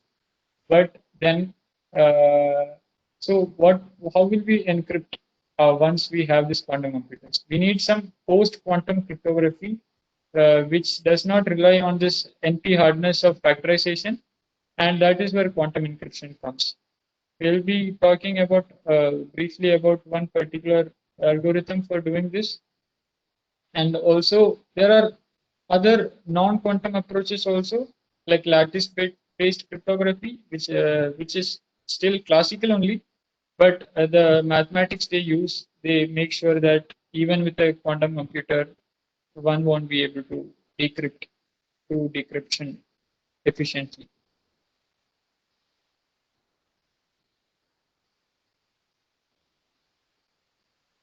Okay, Ishwan, so we go to next phase and we will come back to the questions again after phase 3. Okay. Okay. Sure. So Laksha, you want to take? Laksha, Roshan, one of you want to take this phase?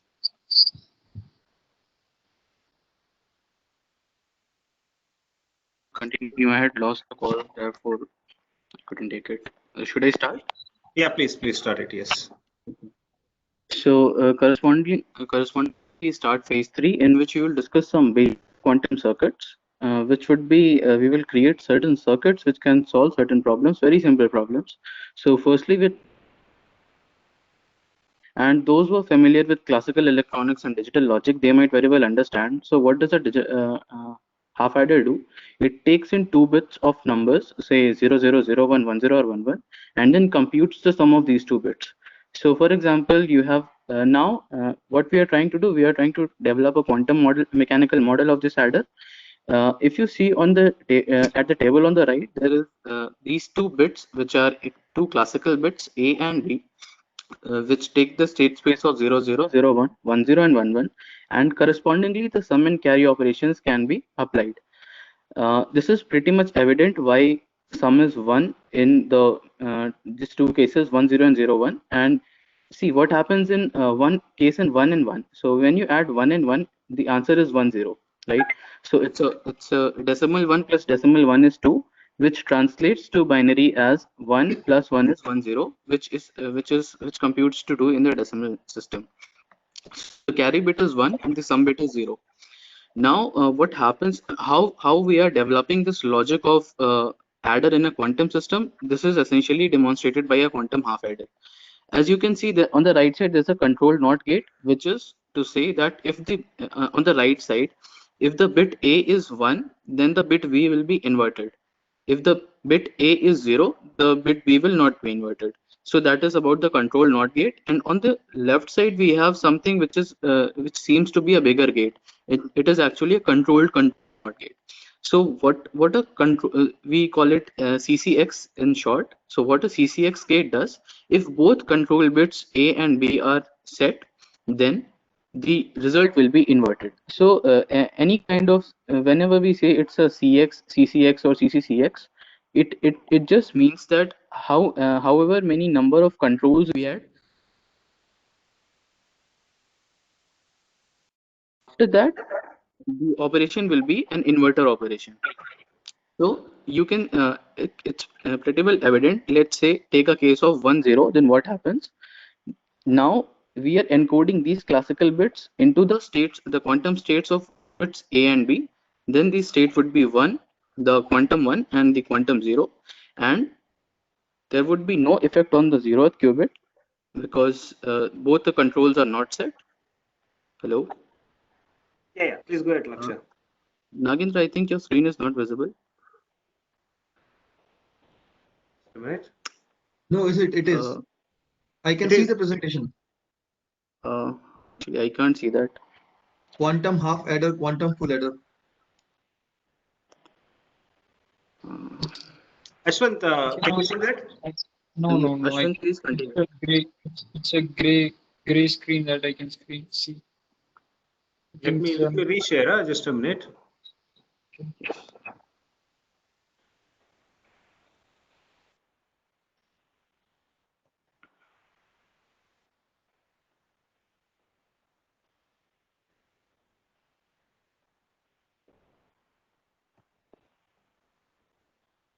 So you can see. Yes. So yeah. So this was the idea of a quantum adder, how we can encode bits into the quantum states of A and B and then apply it to an adder. Now on the below side we can see a quantum full adder, and just as we have a classical full adder which considers the carry in bits also for extended additions, similar way we can have a quantum full adder also. So I hope if you extend this idea, then more number of carry bits can be added and a full adder can be constructed. Next slide, Nagendra. So here we discuss the quantum teleportation protocol. So this is a very interesting property of quantum systems in which what we want to do. Suppose there's a person, Alice, and she wants to send a quantum state psi to Bob. Now, what does it mean to share a quantum state is you want to share the coefficients alpha and beta. So you need to access the information of alpha and beta. But the problem is you cannot clone that state, which as no cloning theorem says, you cannot copy quantum states exactly, unknown quantum states. So there's no way you can directly transmit this quantum information through the classical or quantum channel. What happens is there's a trick involved in this quantum teleportation protocol, which says that, okay, bring in an entangled pair of qubits, entangled qubit pair, and then you perform some kind of computation in which you can preserve the information about an alpha and beta and send it through the channel. But why is it called teleportation is because once Bob receives the information about these qubits, Alice will lose access to this quantum state psi. So the way this is done is firstly you create an entangled pair, which is seen in this Hadamard and control gate in the diagram, the first gray box. And once this state has been created, Alice applies a control not between the state psi and 0, and it's basically taking a Bell measurement, and whatever results have been obtained, the classical result, classical bits C1 and C2 have been obtained, she sends these classical bits to Bob over the channel. Now, once Bob receives these bits, he can, in principle, access these bits exactly. So he can know whether these states are 0, 0, 0, 1, 1, 0, or 1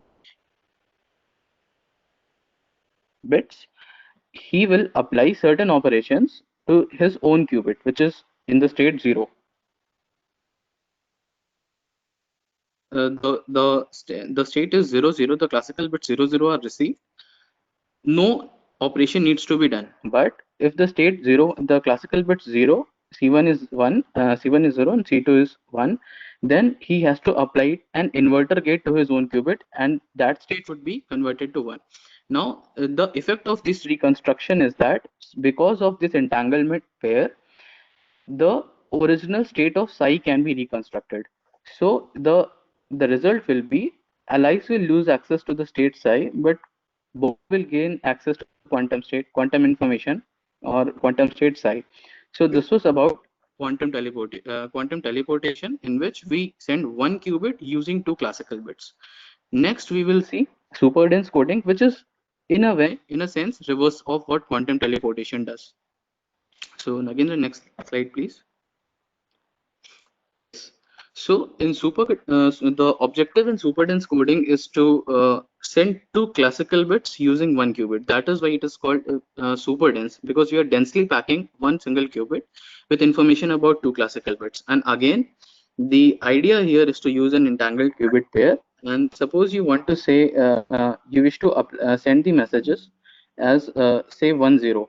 Now Alice on her part has to do some kind of encoding, and based on that encoding the measurements are made. These measurements, they in a way enforce what is being retrieved on the other end. So suppose Alice wants to send the classical bits 1 and 0, then she applies a X gate on her own system, and then when the states is the resultant state becomes 0 1 plus 1 0, which is along with a factor of 1 over root 2. And after that, when she sends these two classical bits through this channel, Bob receives this state, and Bob transforms this state through applying a Hadamard, first applying a CNOT gate and then a Hadamard gate. And once these measurements are made, the values of two classical bits are retrieved. So in a way, this is opposite of what entanglement is doing. Here we are sending two classical bits using one qubit. Next slide, please. So we won't go into the details of what QFT means, but the idea is that this QFT, or quantum Fourier transform, is the discrete Fourier transform applied to quantum states, quantum state vectors. And this is done by a sequence of applying Hadamards with controlled rotation gates. So you apply Hadamards, and then to each subsequent qubit, which is in the system, in the whole registers, you apply controlled rotation gates, and at the end you measure them and store this classical information. Now this QFT is the backbone of Shor's algorithm, because because of the quantum Fourier transform, the polynomial characteristic of factoring algorithm is developed, because it can find periods. I mean periods in the sense of modular arithmetic. So it can efficiently solve the period finding problem, but we can't go into the details. Next slide again. Yes, so one very particular state is a GHZ state, which is represented as say we have an n order exponentiation over the qubit 0 and 1. So it means that effectively the state would be all zeros and 1, and I mean to say, so for example, 0 for a 3 qubit system, it would be 0 0 0 and 1 1 1. Why these states are important? These states are important because they are kind of maximally entangled states and on 3 qubits, and they exhibit quantum correlations which are very strong quantum correlations. I mean, you can't build up these correlations in any classical manner. Then there's a W state, which is 0 1 1 plus 1 0 1 and 1 1 0. The reason we are showing this state is because in the hackathon, what we will do, like you will think about how you can construct these states starting from the 0 states. So this is the idea about this. And another thing is that whenever we execute circuits, what is happening in the background is that the qubits were in some kind of initial states, then you are applying sequence of operations, and when the operations are applied, the states of the qubits change. So that is the way we perform computations. The whole idea of computing through a quantum computing model is to very cleverly design the sequence of unitary operations and when to measure them. That is what constitutes an algorithm in the quantum computing model. Next, we have so far what we have discussed is about the abstract representation of qubits. So we have said that these are Ray's and Hilbert spaces, or these are two-level quantum systems, and we have also developed the mathematical constructions which we can use to manipulate these qubits. For example, the tensor products and the inner products and all these techniques. Now that is about what theoretical model we have. When it comes to actually building quantum computers, what we want, as I said in the starting, computation is all about finding the right physical system in which we can encode information meaningfully and also manipulate information. And this has to be consistent with our logic. And also only these operations can be logical operations will be carried out, which can be mapped down to a physical system. So the scientist D. Vinces, he created a kind of framework in which we have an idea about what physical systems might act as good quantum computing, good qubit implementations. So the first 5 principles are in general related to computation, how we can create information processing and elements, and the last 2 are more related towards quantum communication. So the first key aspect is we want to have a scalable physical system with well characterized qubits. What this means is that the qubits we use should be very well defined. We need to understand how these qubits behave when we apply certain physical interactions to them. For example, theoretical construction, we said that we want to apply some unitary operations to rotate the qubits. But how do we do it in a physical setting? That is the idea of what characterization means and how we can read it out. And the other aspect is that the system should be scalable, because see, even if we have one qubit, then we need a system which we can scale up, and once we scale up, we need to entangle all these qubits to perform useful computations. So the system should be scalable as well. Another aspect is about initialization to a pure state such as 0. Now, the idea is that for any kind of computation, we need some initial frame of reference in which the computation starts. So if we are not able to initialize, so suppose think about the reverse way. You have a physical system in which you want to build a computer, but you cannot find a specific initial condition every time. So that will not be an way to construct a computer or engineer a computer. So the quantum systems which we use should have the capability to initialize to a pure state. The third, a very important aspect, is that the decoherence times should be much longer than gate operation times. Now, what this means? So as we had told earlier, so suppose we have a superposition state, a quantum superposition state, which will provide intrinsic parallelism. Now, if it interacts with the environment, due to decoherence, it will attain its classical characteristics than the quantum superposition. So it will lose its quantumness. And since we want to use this quantumness for computation, for taking an advantage in computation, we want that the operations which we apply, we should apply in such a way that the qubits do not decohere, they do not lose their quantumness. This means that the decoherence time, the time it takes for the qubit to lose its quantumness, is much larger than time which we need to apply a sequence of quantum gates and operations. The fourth idea is about the universal set of quantum gates. So as Ashwan told, that for any kind of system, any kind of physical system we are developing, universal computation. For example, a CNOT gate and a unitary, and or the Clifford gate and phase gates. So these are these set of universal gates should be physically realizable.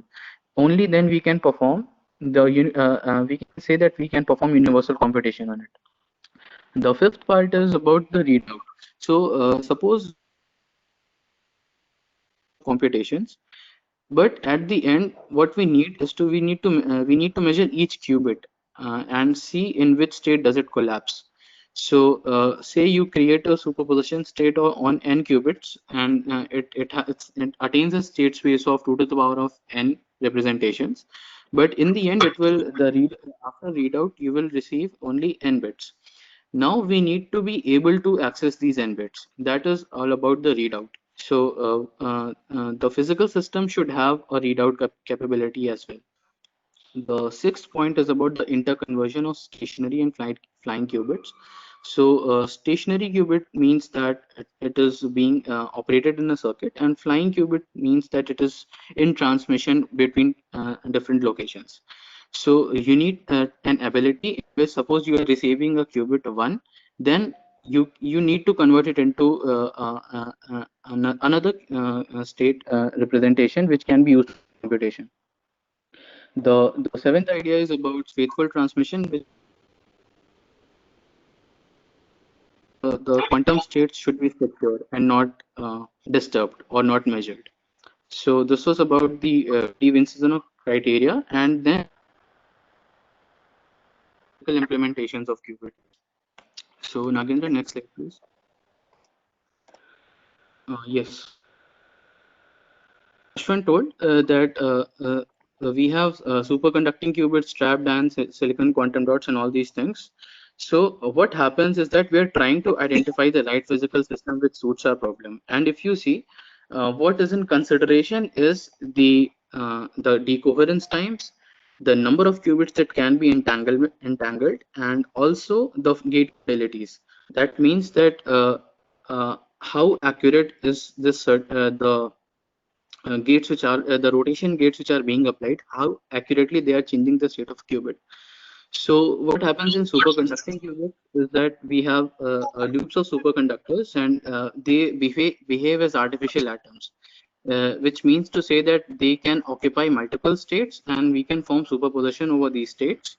And the computation is then performed by firing microwaves through those superconducting circuits. So this is one way of implementing a in trapped ions. What we try to trap these ions in the magnetic fields, and want to have very precise controls through the manipulation of these fields. Similarly, in silicon quantum dots, so initially we had a superconducting circuit in which the element was the element of computation was a superconductor. But in silicon quantum dots, we have these are standard CMOS technologies, and in these CMOS quantum dots, what we have an electron well, in which we trap an electron and between those Coulomb blockades, and then we try to apply voltages, which will actually manipulate the states of those quantum bits, qubits. So this is in silicon quantum dots. In topological qubits, the idea is to basically, so what happens in topological quantum computation is that if you understand topologies, then the idea is the qubits which are formed, uh, they do not need this error correction, right? Because the topology itself maintains these abstractions in which the error correction would not be required. The last one is a diamond vacancy. So in nitrogen atoms, we have these certain vacancies, and these can act as quantum bits. Now, these are before, like in superconducting and silicon qubits, we have the problem of temperature control. So superconductors work at very low temperatures, and even silicon need to work at just slightly higher temperatures. But these diamond vacancy qubits, they act at room temperatures, which is very well around 300 Kelvin. But the problem is about scalability. So it's very difficult to scale these diamond qubits, and also difficult to entanglement them. So every kind of physical implementation has certain advantages and certain disadvantages, and that is the reason why people are trying to trying to test out these different kinds of physical implementations and see which one can scale up and actually perform meaningful computation. So Ashwant will take the section on quantum error correction actually.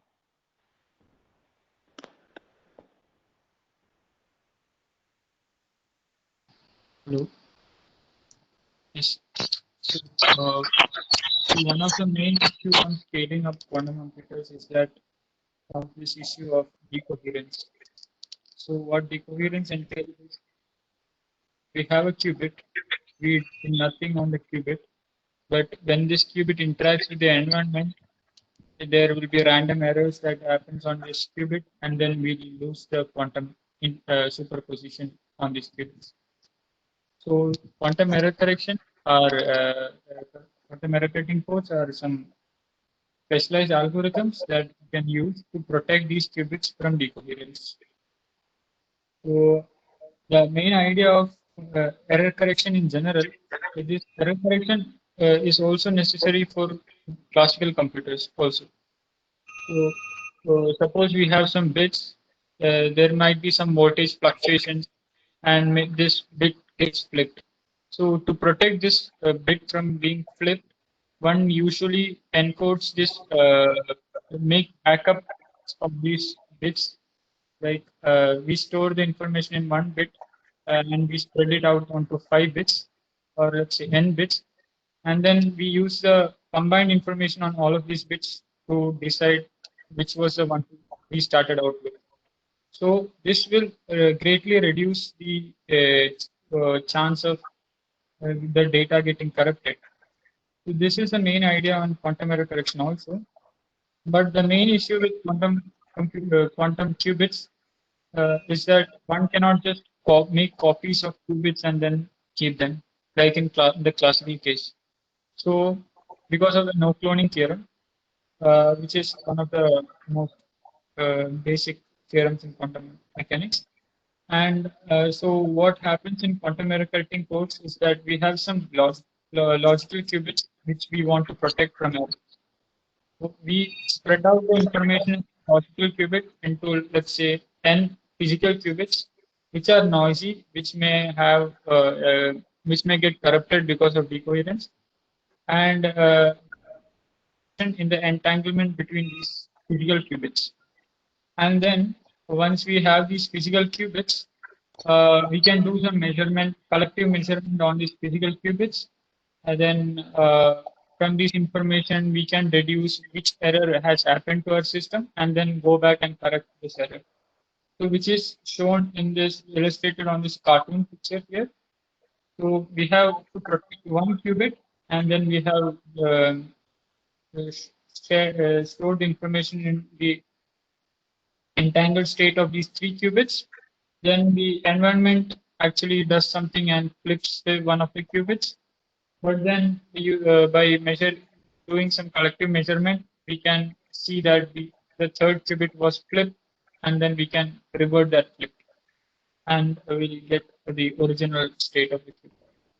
So one has to keep on doing this error correction cycle for this qubit to be stable, so that we can do computation on these qubits. And there are a lot of parameters that depends that dictates what kind of error correcting codes one should use, or what is the rate of error correction that we should use, things like that. So uh, some of the main parameters are the gate errors on our system. That is, if we do some particular gate, how likely is that this gate is wrong. So gate error, which is imperfections in logic gate, then decoherence, which we have discussed. Then what is a readout error? That is, suppose we have prepared our state in some particular fashion, and then we do a readout of this state, but the readout actually won't reflect the true state. There might be slight perturbations to the actual state. So these are readout errors. And so these quantum error correcting codes can account for all of these errors. So we can now, with this error correction, we can protect information, but there are some requirements for doing this error correction. That is, the the rate of errors happening on the system should be less than a particular threshold.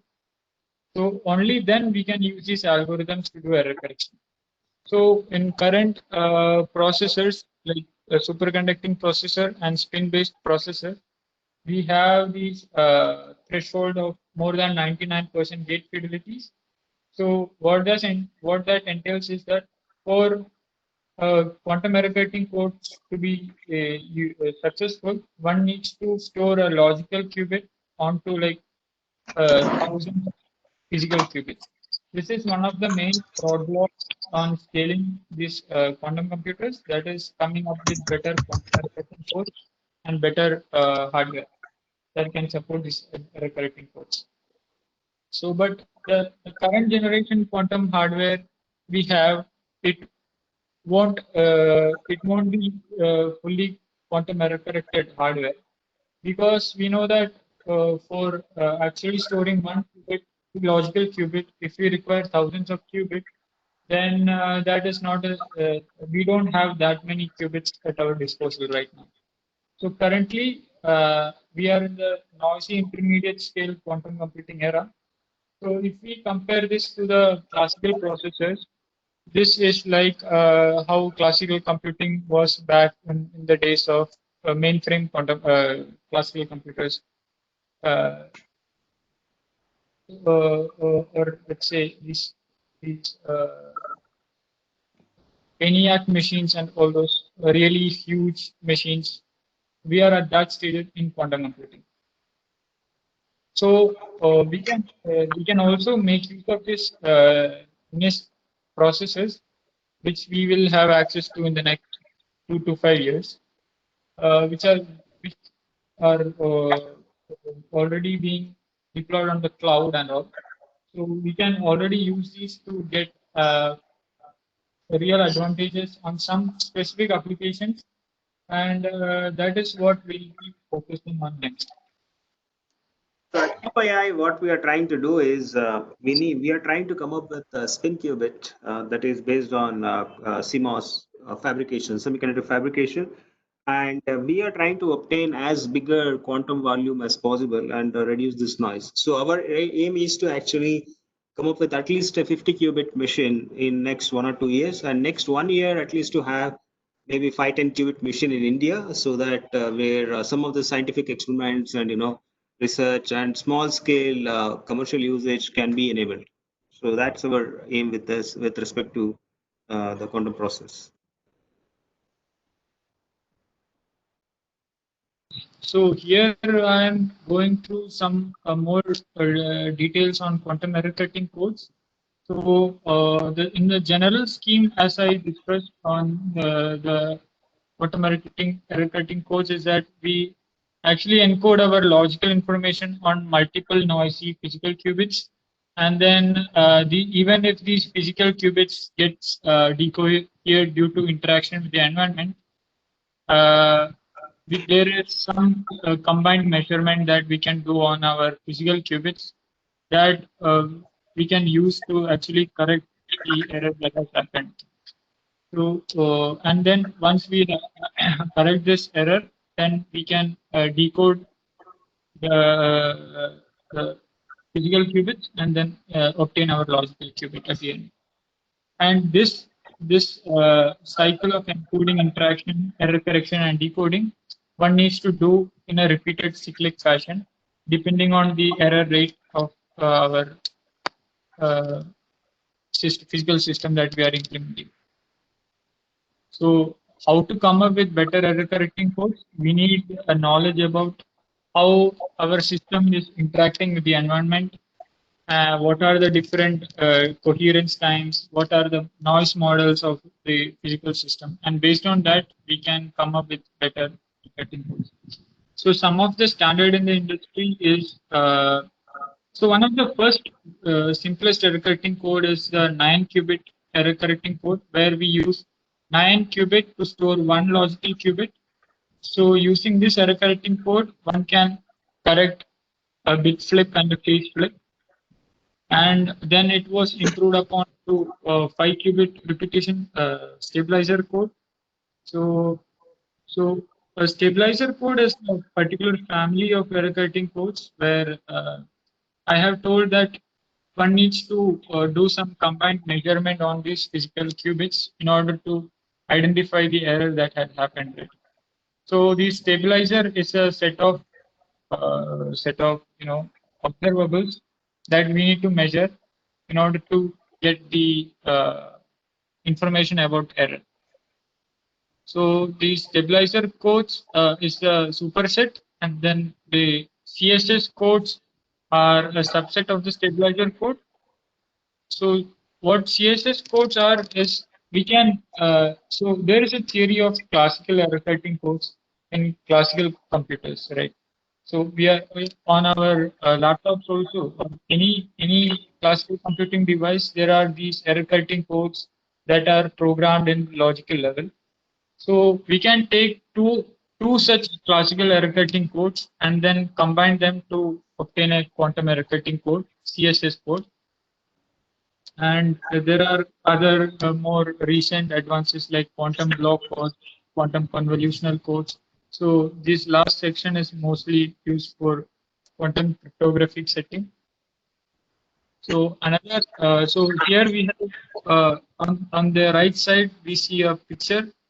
So on what is happening in this picture is all the black dots are the physical qubits of this code, which is called a surface code, which is the most popular code that people are looking into, which falls under the umbrella of stabilizer codes.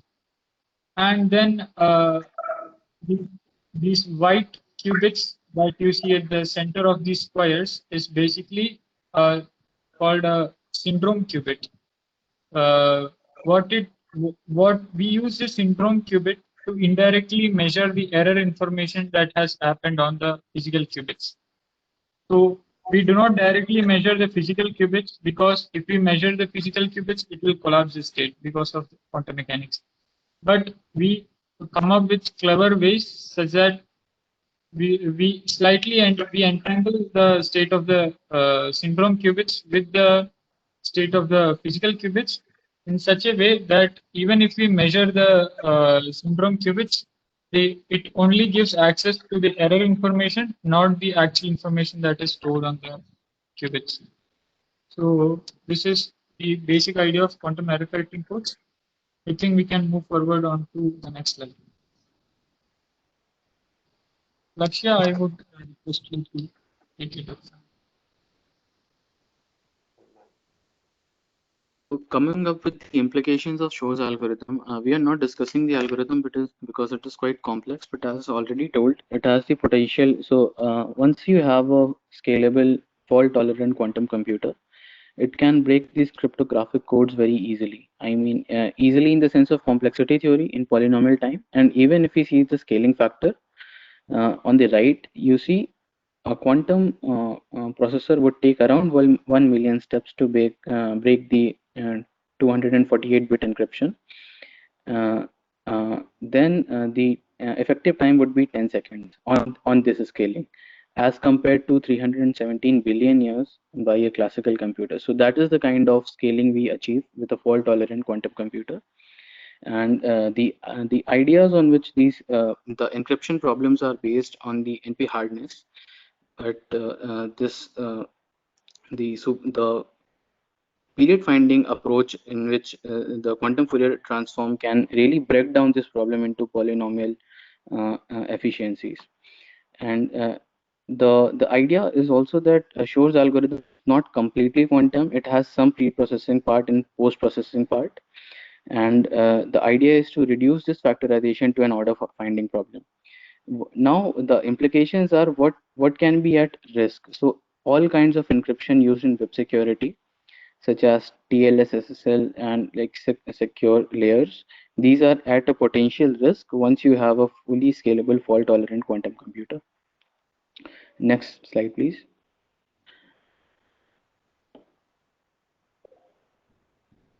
Nagendra, next slide. Yes. So one of the other algorithms which is quite popular is the Grover's algorithm for unstructured database search. So essentially, say you have an unordered list of elements and you wish to access one particular element. This is a search problem, and in the best classical way you can access this single element is in an complexity order of n, which is the n elements in your list. But Grover's algorithm actually provides a quadratic speedup. In the sense, it works on something which is called an amplitude amplification process. So it selectively amplifies the amplitude of the element we are trying to find and subsides the amplitudes of other elements. And when you finally measure it, the probability distribution which you obtain is such that the probability corresponding to the item we are trying to find is maximum. So this is a very clever algorithm, the oracle, which is constructed in such a way that the reflections take place and the amplitudes keep on accumulating for the marked item. Not it not only applied for search problems directly, but also in solving certain kinds of optimization problems in which you can search through the solutions. So again, you obtain a quadratic speed up when you are probing the state space of your optimization problem. So that is an example of a Grover assisted optimization. So in the diagram, we can see we have this equal superposition state created, and then this unitary is applied, which essentially transform the state to a reflection, and then subsequently this Hadamard and these gates are applied. And this whole process, this particular section is called a Grover subroutine, and this is iteratively called upon the factor of O to the power O to root n times, which is essentially providing a quadratic speedup in the search problem. In the next slide, we see these are certain algorithms which have provable quantum advantages. So, for example, Hamiltonian simulation, in which we can simulate the entire dynamics of quantum systems, and if we have the capability to simulate the dynamics of quantum systems, we can very well simulate the condensed matter systems and drugs and all these things. So there are algorithms for amplitude amplification, which are very useful. For the very recent example is Grover's algorithm, but then there are other examples also, like collision problems and product verification. All these algorithms which here are listed, they require the fault tolerance quantum computers to be functional. So they have provable quantum advantages, but at the cost of making of accessing very large number of qubits. Now, the problem is that these quantum systems in actual physical terms, they need extreme execution environments, very low temperatures, very high precision control, and then you need to scale up the qubits. So there is noise inherently in the system, and what we have today is what we call as a NISQ device, which is a noisy intermediate scale quantum computer, which cannot run these algorithms. But the idea is how clever we are in designing algorithms in which we can utilize the quantumness of that NISQ device to its maximum. So the current state of the art research in quantum computing focused about creating algorithms which can exploit these NISQ devices for preparing quantum states, and then you can have you can perform such computations which are not possible in classical computers, and in the concert of a classical computer you can do further processing. So it's actually a mixture of a classical computer and a quantum computer. So in the next slide, as we see this comic, which is there is complete classical world which is under the effect of decoherence, and then on the other extremity we have fault tolerant quantum computers which apply error correction to their physical qubits to build up logical qubits. But in between that, we have these NISQ devices which are currently available today, and we are trying to have some kind of practical advantage on this. The On the next slide, we can see the scale of qubits which we consider as NISQ is up to around 1000. And also the thing is that we since we cannot apply error correction here, we try to minimize these errors corresponding to the characteristics of the NISQ hardware. So this is these techniques of quantum error mitigation, these are used in which given a specific hardware we can utilize it to the fullest.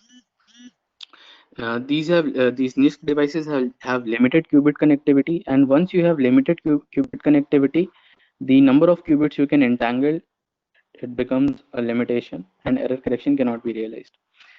But as I said, once you have a classical supercomputer and a quantum NISQ device, the quantum easy parts are done on the quantum processor, and the classical easy parts are done on the classical processor. And there are good reasons for this. In the next slide, we can see Fundamentally, any quantum circuit can be deconstructed into set of smaller quantum circuits along with some classical circuits. And the only thing is that this classical circuit is exponential in its scaling. So if you create more and more classical components, these the complexity will scale exponentially. So the cleverness now is how you can partition your quantum circuits into certain ways in which you can utilize the quantum processor to the fullest and the classical processor to the fullest. So this is just the decomposition of a quantum circuit into classical and quantum circuits.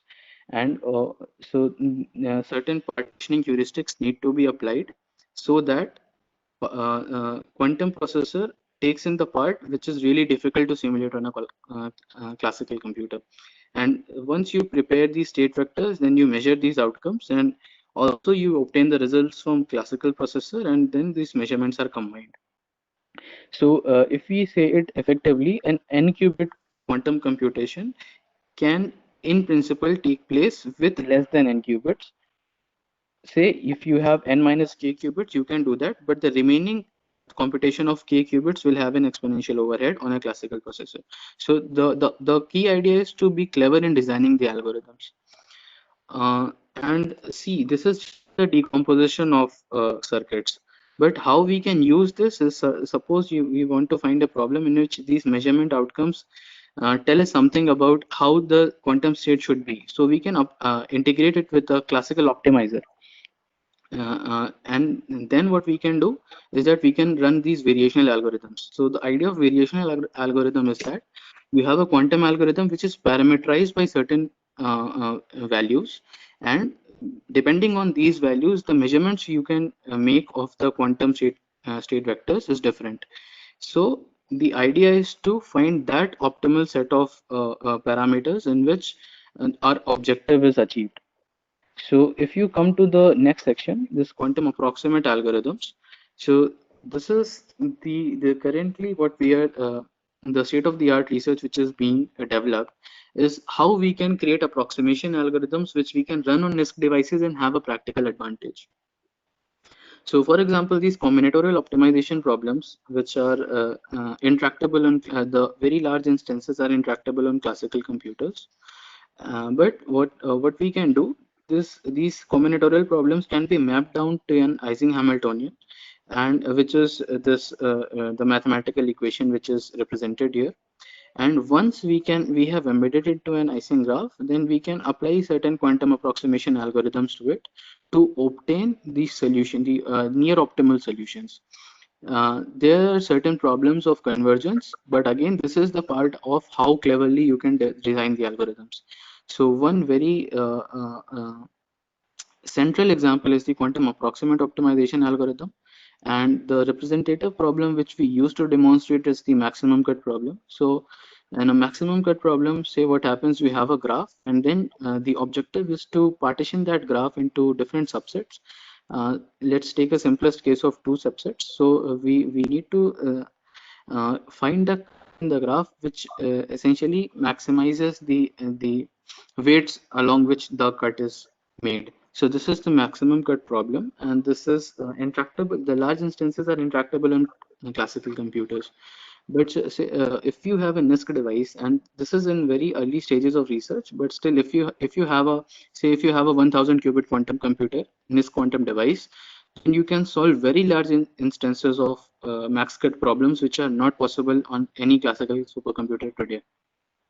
So the idea is to so if we can move to the next slide. The idea here is to have this quantum processor and classical processor which will work in cohort, and will prepare a state vector. And once the measurements of that state vector are being measured, they will guide the classical optimization procedure. So whatever the classical parameters will updated in such a way that the next state vector is more optimal or more near optimal to the solution. So this can be seen as so if you see these trajectories, these adiabatic analog, trotterized, and QoA. So these trajectories are actually the trajectories the solution space is taking. So say you have this Hamiltonian HM and HC, and they encode the one of these Hamiltonian, this encodes the solution to the problem, and another encodes the initial state. And the way this the problem is solved in this adiabatic quantum computing is that you so starting from the ground state, you evolve very slowly. The adiabatic evolution is slow, and the the solution you achieve the solution state without taking any excited state. So at the end, what you have is your solution, which is encoded in the Hamiltonian. Now, this adiabatic pathway can take the annealing scheduling process can be very long in certain problems. So, this idea of QAOA is to discretize these steps of solution spaces. So, the overall unitary, it is actually decomposed into certain alternating unitaries, and each layer of this alternating unitary is parameterized by this vector alpha and beta. And once the state is prepared, you measure your expectation values and update the classical parameters, and then feed it to the quantum processor. So this is the way this quantum approximate optimization algorithm works. So the only requirement is you have a combinatorial optimization problem. You encode it into an unconstrained binary optimization and in the Ising formulation, and then pass it to the QAOA module. So this is one of the foremost algorithms which can prove the advantages of quantum computing in very near terms. On the next slide, we have a certain similar algorithms, which is the quantum variational eigensolver. So the problem here is the eigen problem is, suppose you have an operator and when you wish to find the eigenvalues of that operator. So this is the eigensolving problem. And what this variational eigensolver algorithm does is that it prepares the quantum state, and then the process is very similar to QoA. You create these quantum state vectors and measure the expectation values, and again you are updating the classical parameters. The thing is now how you are encoding your problem. What see this ansatz is intuitively you can understand at what initial states you are starting parameterized. So iteratively, what you will obtain is you will obtain an upper bound on the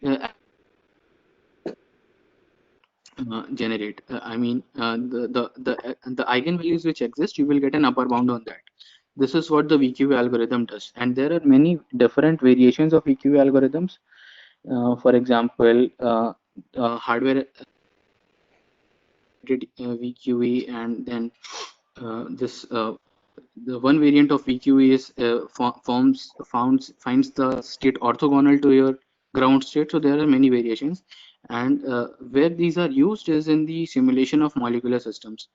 So in the near term, why we think that we can have certain advantages in say simulation of molecules. So you have a molecular Hamiltonian, and then you encode it to a qubit representation, which is shown in the middle. And what this is actually doing? This is actually creating something like an Ising graph, which we had seen in QoA, and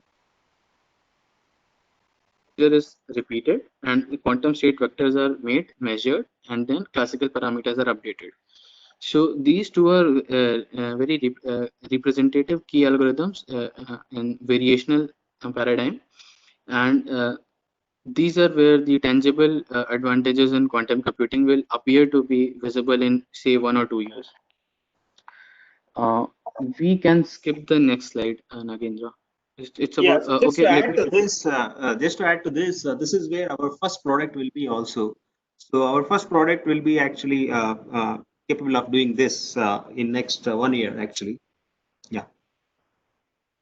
Yes, and just to extend on that, we are currently simulating these molecular systems in LIH and H2 molecules as proof of concepts. And as we have more qubit capabilities, we can extend it to more complex molecules also. I'll explain this very briefly. This is and not going to the details. This is about quantum key distribution. So there's this BB84 protocol, in which what happens is that you want to transmit a key between two parties, say Alice and Bob. And the way this is done is Alice, she creates a bit string, and based on the values of those bit strings, she assigns these bases for her measurement. uh, and what happens is that when Bob measures these, I mean, the bases can be same or the bases can be different, right? And the key idea here is that during transmission you cannot copy or measure the information, because once you measure it, it is lost. The idea is that if you have the same basis of measurement and the measurements match, you like take that value and encode it into your key, and otherwise you discard that value. So in this way, a secure transmission protocol can be applied. So this is very useful in key distribution and cryptography protocols, basically. So more about concerning the security aspects of quantum computing. Yes. So yeah, we can take up questions for this segment before moving on to the next part. Yeah, so questions, and we also help you in installation. Those who have downloaded Windows, can you please re-download again and install, because some of your machines are Windows 7. We only support currently Windows 10. So what we can do is we can do this hackathon with whoever has capability to do it right now, or we can give you another day license for tomorrow to try out. Okay, and then we can help you out with the installation. So please re-download the Windows and check if it is working. And those who have a problem after this question answer, they can also put their queries on the window. We'll help you out.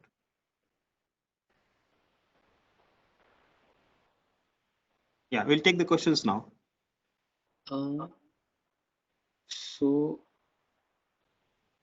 the only question I can see is what will be physical qubit used in quantum processing unit? So as we told, there are many different physical implementations which can be carried out. So on an abstract level, we are seeing that, okay, we have a quantum processor, but the underlying physics and the underlying engineering can be like it can be a superconducting qubit, it can be a spin-based qubit, it can be an ion trap. So it can be very many different qubits. And what we the physical systems would be exactly the same as what we discussed in while we were discussing the physical implementations. It could be an electron in a Coulomb blockade. It could be a superconducting circuit applied through microwaves. Yeah.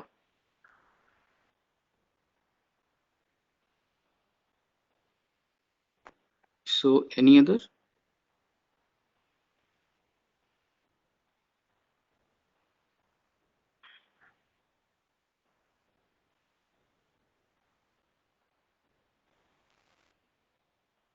So I think we can move on, Nagendra. Yeah, sure. Varun, can we move on to hackathon now? Can we again request the participants, if they have not downloaded the software, please download the software so that you can participate in the hackathon? Can we have a 5 minutes break just for the people who have not downloaded or having an error in download? I can see in the chat box, Mr. Rohit has written that my error now says error after validating license. So if this is Windows, can you please re-download again in the Windows, please? Windows exe, because some of you are working on different versions of Windows. That's a problem with Yes, Windows that's the actually. problem. We are also So- facing problem with the Cisco WebEx actually. It's a different version or device or something. But if it was Linux, it's very easy. Just you have to click, double click, and yeah. So Nishmita, I think we will send you the license actually. If you're not, can you check your I Slam? got the message from Rohit that he is able to download it and he signed up for a trial version using different email and phone number. Fantastic, fantastic, great.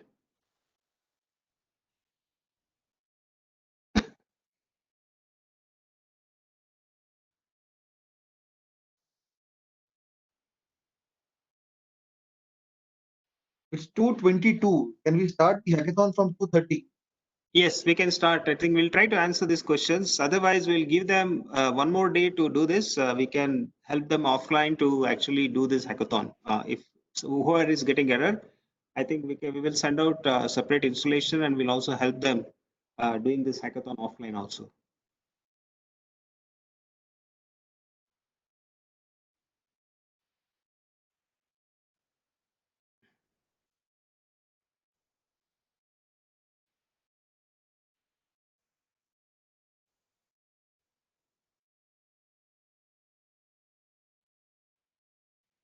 Just a small request that whosoever is downloading, please select 1 day license only.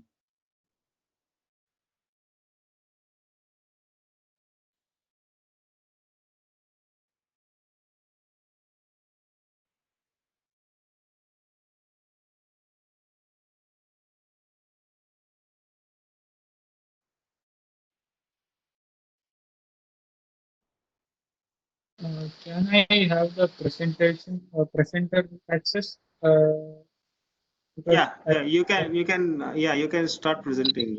I think Varun will make you presenter.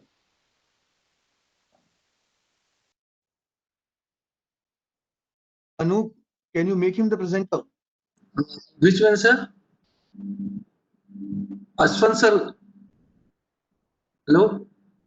Hanji, Hanji. Okay. can you make it presenter? Yes, sir. Yes, sir. Not that, not mobile. I think there is one desktop. Yeah, now it is correct. Yeah. Now, sir, you are the presenter, sir.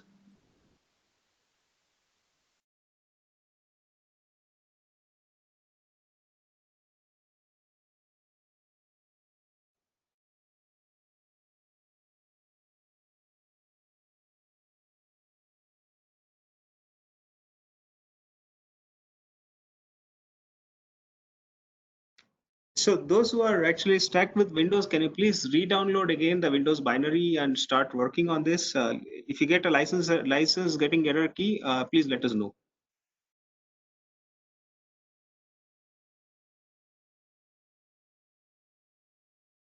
Ashwant, can you share your screen? Yes, yes. Give me some 2 minutes. I'm having some mistake.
Hello.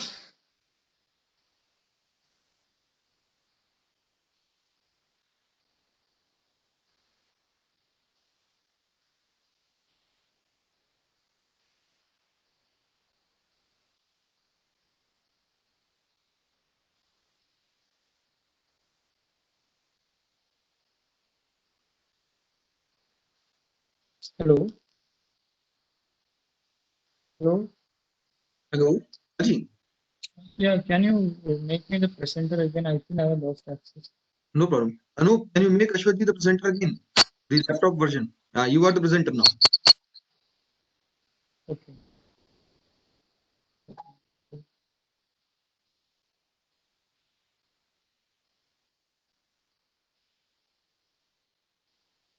So is the screen visible?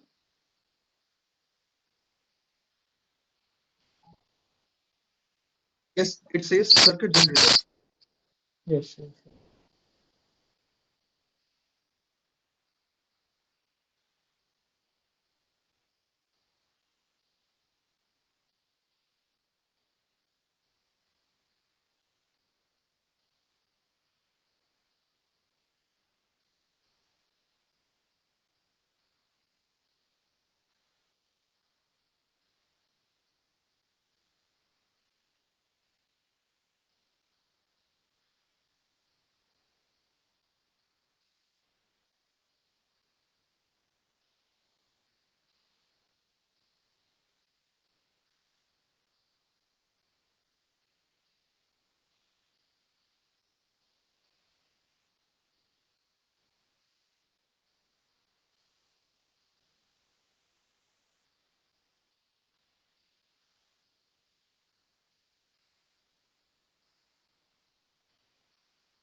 Okay, so both my windows are visible now, I guess. I can see only phase 4 quantum hackathon.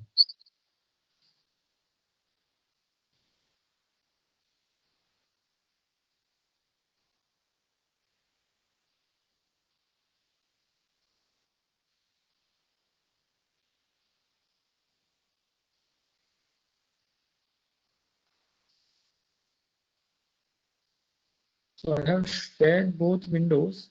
So how does this work? How can I switch between both windows? I'm sorry, I'm new to this. Software. I think you can switch between the two windows. You can try. We are on a testing phase right now. Anoop, are you Wait there? for 5 minutes. 5 minutes. Ashwin, check everything and then we can start. Wait for 5 minutes. Sure, sure.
Can we toggle the windows and check?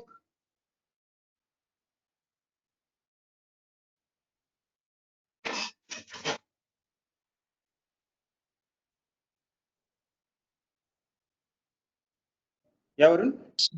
Can we toggle the Varun, windows and check if you want? You wanted to show two screens simultaneously. You're just taking 5 minutes break. You can show them actually. No problem. So we can start whenever you are ready. Yeah, Ashwin, can we start now? Yes. I'm just checking something. I'll start right away.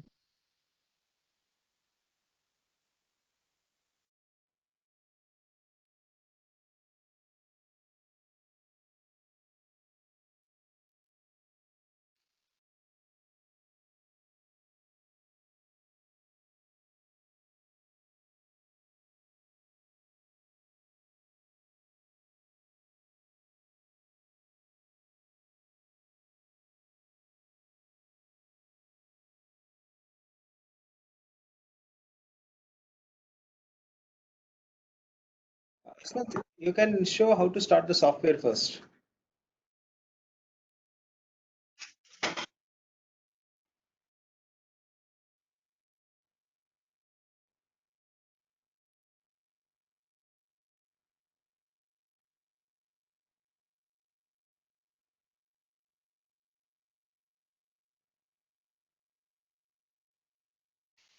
Problem is that I can only share opened applications. I cannot share my entire screen.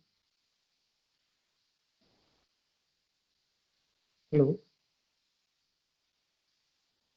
Yeah, Ashwin, you can just open the application and log in into that.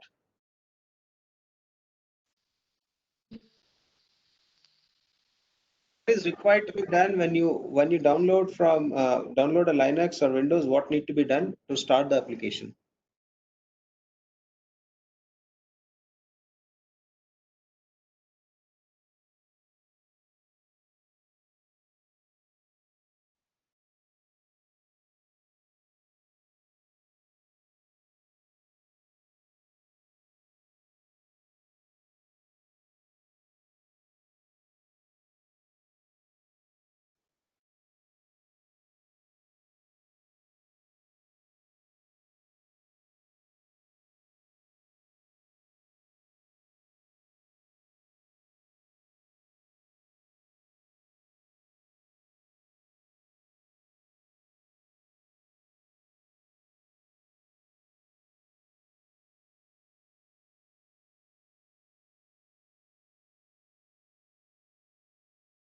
How do you open from the Linux terminal? Can you answer that?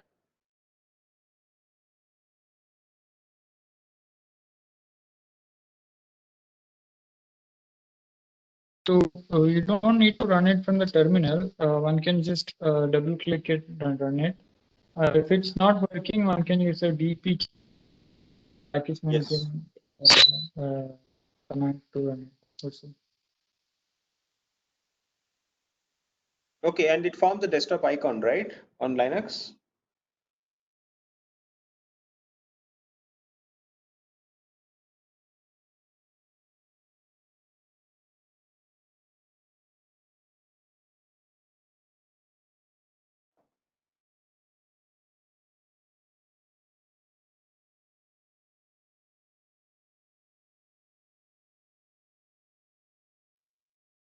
Ashwin, any problem in starting? Can we start?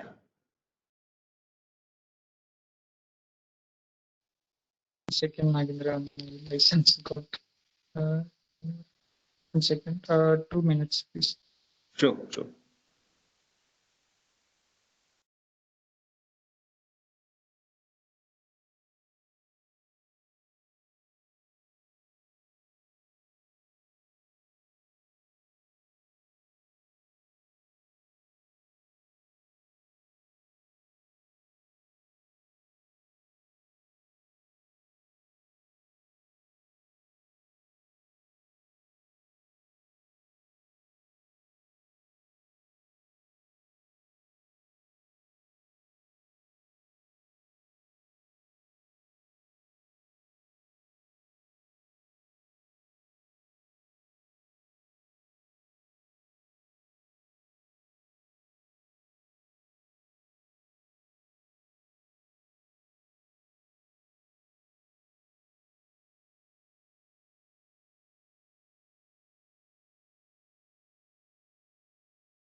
Okay, just run through an example. We'll take all the things. See, I think we have Stephen asking for icon not formed. Where is the icon from? They need to have a desktop, right? In the terminal, there'll be no icon, right? No, the terminal. He has installed using GPKJ, and should he expect to get an icon or not? Yes, there should be an icon. Yes. Okay. So just get started. I think we'll solve this issue later. Yes. Okay, so once you log in, go to the quantum compute section, where we have added some of the tutorials also for some basic content, and here you can find tutorials on machine learning also. Some of the things that we have covered on quantum machine learning we have not covered it. Chemistry and optimization, we have added tutorials for that here. So we'll be using the circuit generator for doing our experiment. So this is the basic setup of creating quantum circuits with our software. So these lines here are the qubits on our circuit, and we can drag and drop different gates on this setup. And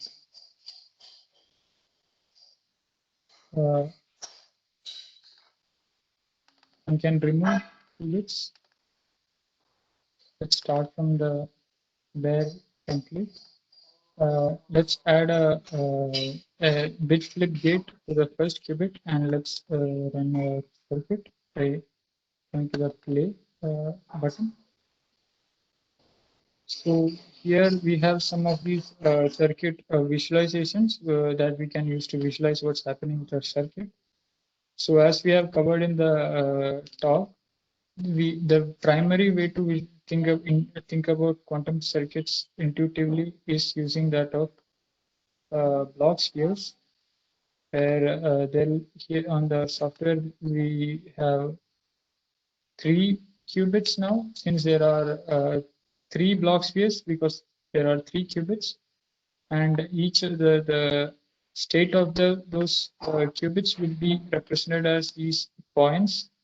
So since we have applied a bit flip on the first qubit, the state of the qubit has changed from 0 to 1, which we have highlighted it in this yellow color, and the states of qubits 1 and 2 are 0, as we left it untouched.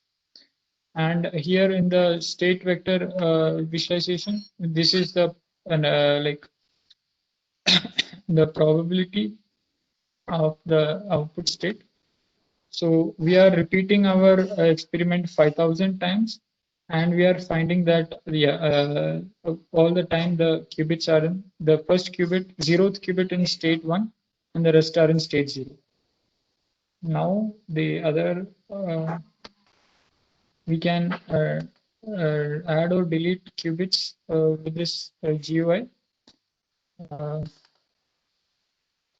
Now to see the superpositions in the block sphere, let's add a Hadamard gate, and let's run it.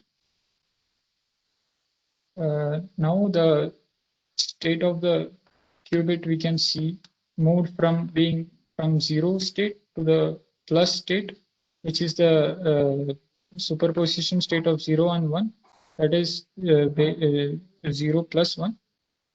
And what happens when we add one more Hadamard gate from the talk on quantum gates, we know that it should go back to the state 0, and which we can notice here that the state has gone back to the state 0.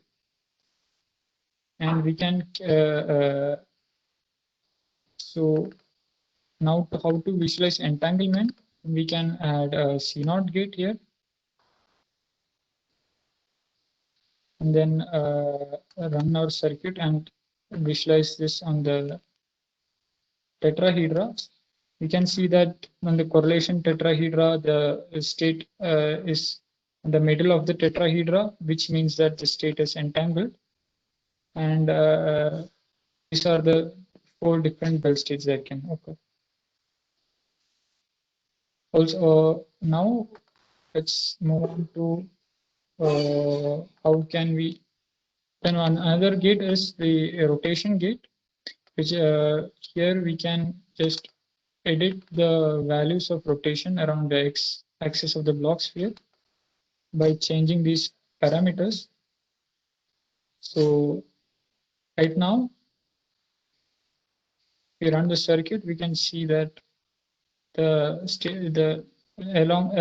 the x-axis, our state has been rotated by pi/4 degrees, and this we can make intuitive visualizations out of this.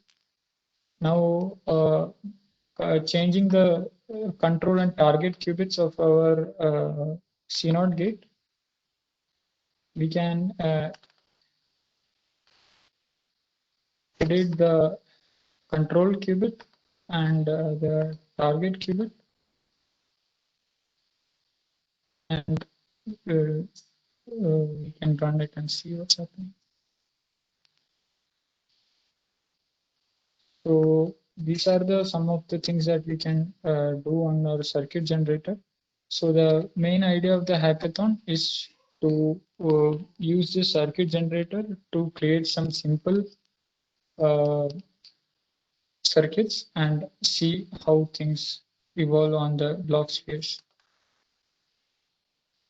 So moving on to the presentation here.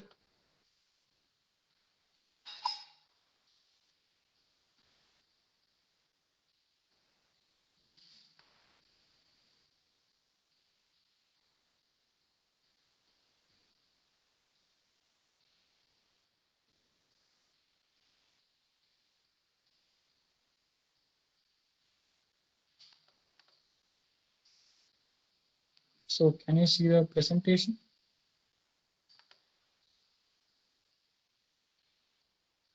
Can you see the presentation? Yes, sir. Yes, sir. Yes. Okay.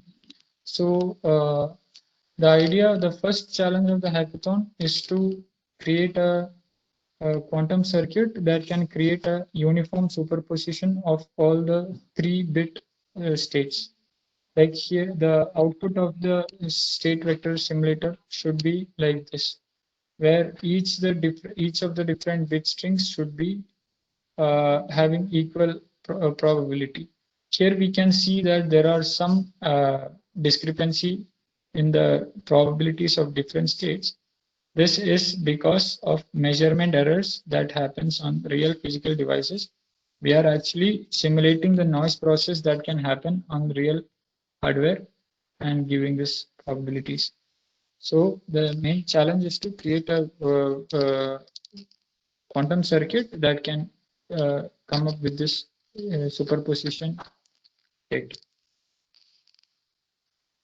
So I can take some questions while you guys can work on this. Ashwin, there are some failed gates and circuit generators stopped. Can you explain like why the gates are failed? There may be some invalid operation. Huh? Can you take those questions? Let me see.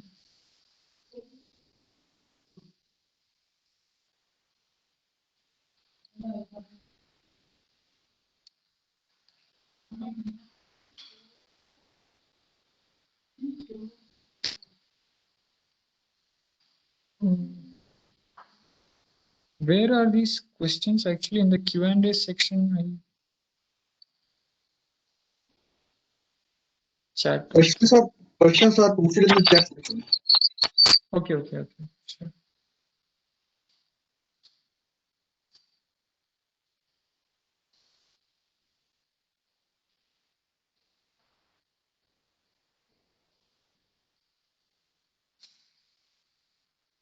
Mr. Prashant Rana is asking about circuit generation. Just let him know like what he has done actually.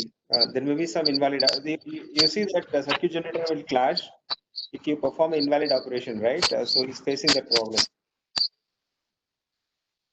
Okay, so what circuit? Okay, how can I see what circuit he has made?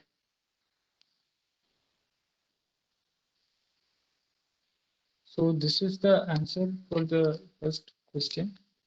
Like we have seen that if we have act by a Hadamard gate, the first qubit will be set on a equal superposition of 0 and 1. Similarly, if we do it for the remaining 2 qubits, we can reach a equal superposition of all the different bit strings. So this particular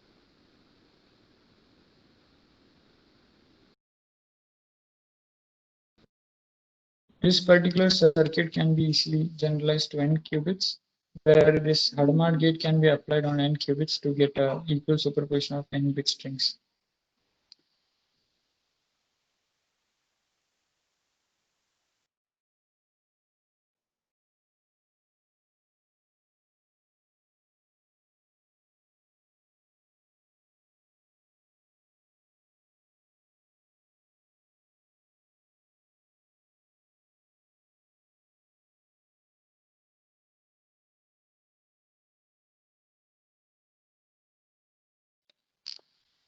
Now the next challenge to do is create these different bell states using the circuit generator. So we know that the bell states are entangled states, which have these strong quantum correlations in between them.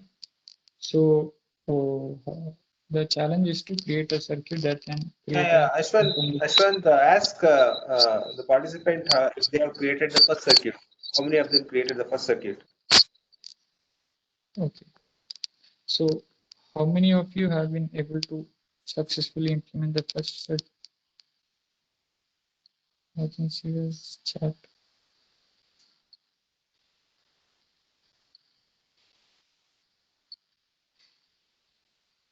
About XYZ, okay, when they run the when they created a circuit.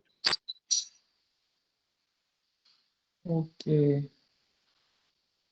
So there might be some permission issues with the software. That is why it's happening.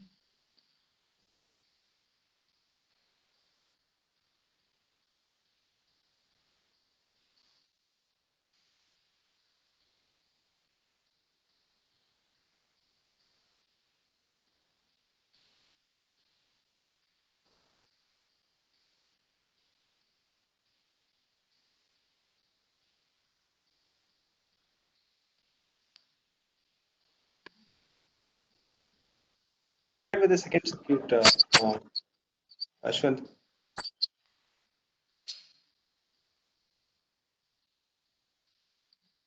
Sorry, Nagendra, I couldn't get you. Do is you complete all your circuits, then we will support them offline. Okay. Yes, yes. Sure.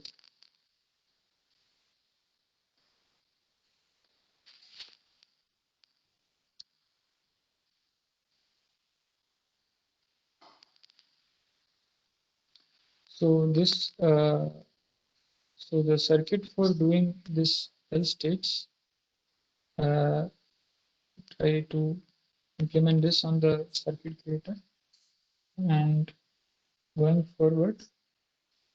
So the first bell state 5 plus one can implement using this Hadamard gate followed by a control NOT gate. This Hadamard gate will put this first qubit onto a superposition state, and the CNOT gate would actually entangle the first and second qubit.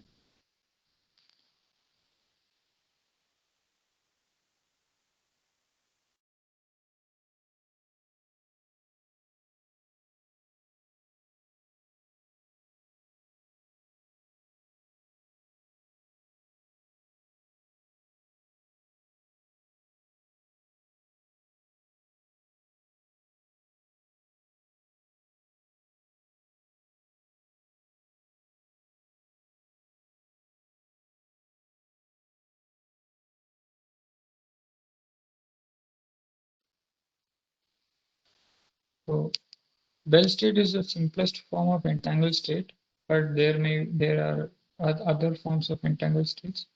So the generalization of the bell state is called the GHC state, and one can generalize the bell state to n qubits. That is, and GHC state is a superposition of uh, zeros on all the n qubits and one on all the n qubits. So the task is to generate a quantum circuit that can create a 3-qubit GHZ state instead of a 2-qubit Bell state from last time.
So coming to the second question, so the basic structure of the circuit will look like this. You need to come up with what gates to put on these different blocks in order to get an output of GHC state at the end.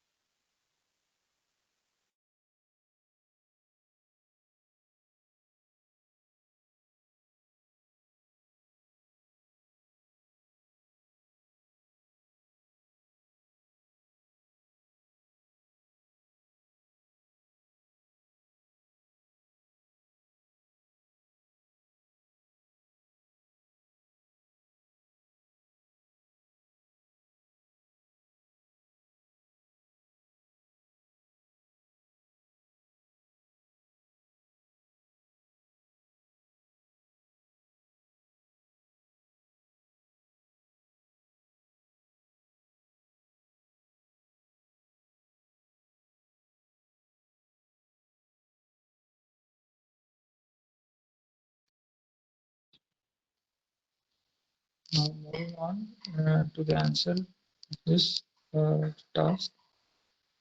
The answer.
So here we see that on the block sphere, all of the qubits are individual qubits. We can see the block vector is in the center.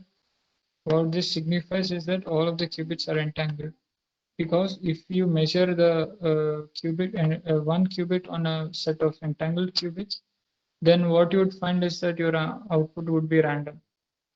Because, for instance, I can show this.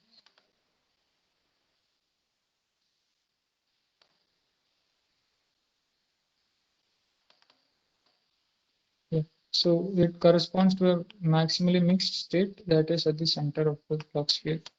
And from the state vector simulator, we can see that states are GHC state have equal probabilities of being in the 111 and 000 with some measurement errors added on top.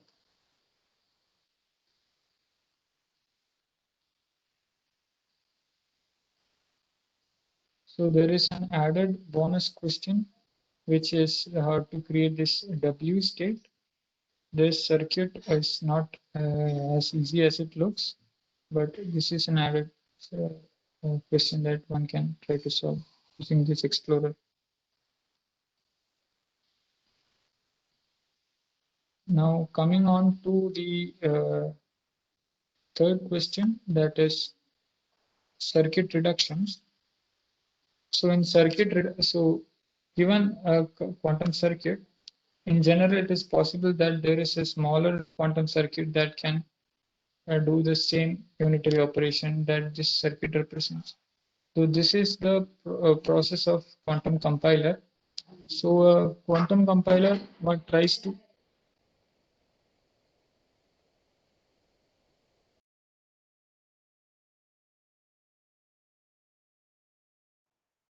Your voice is breaking. hello. Yes. So I was saying that a quantum compiler tries to find out patterns on the quantum circuit and try to reduce this uh, quantum circuit so that it is more easily implemented on the real quantum hardware. So the idea is to on the circuit on the left uh, to select those gates which would reduce the circuit on the left to a circuit on the right.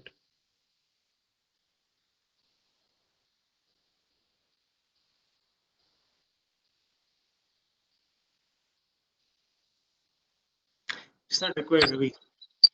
We have to ask them to release complete software.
Yashwant, they are sharing something.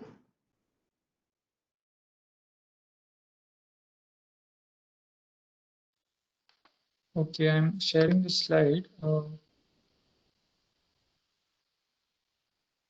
Can you see the screen? Yeah, yeah. We're not hearing you actually.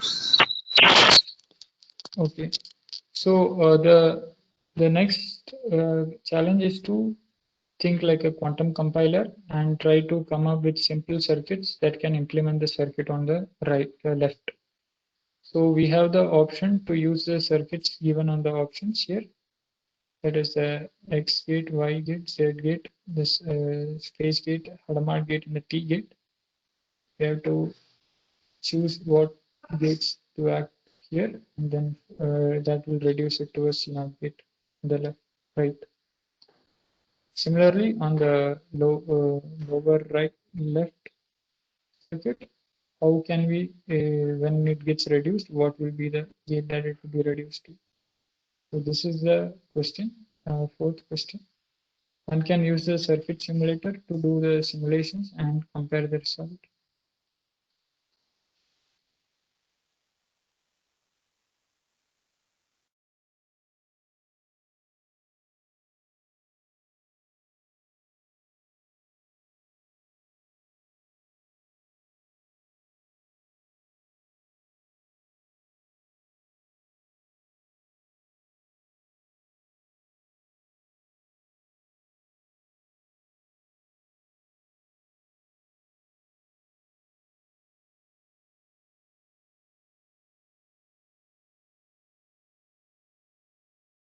I hope I can move on to the answers. So even with the answers, one can try to simulate this and see if the answers are matching. So the circuit on the top circuit, it will reduce the top right circuit can be made from the top left circuit in this way using two Hadamard gates. and the bottom right circuit can be made with a bottom left circuit in the given form.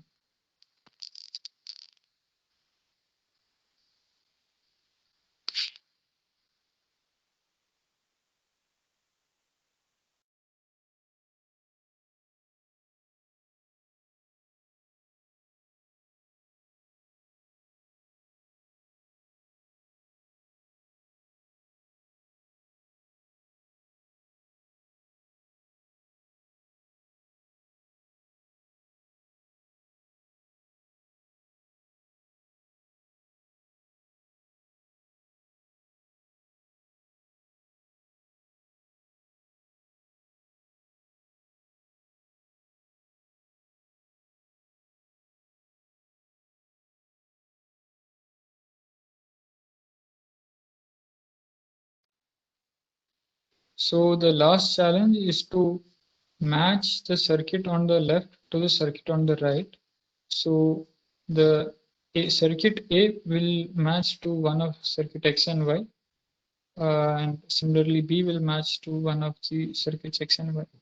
So the challenge is to find out which one do they correspond to.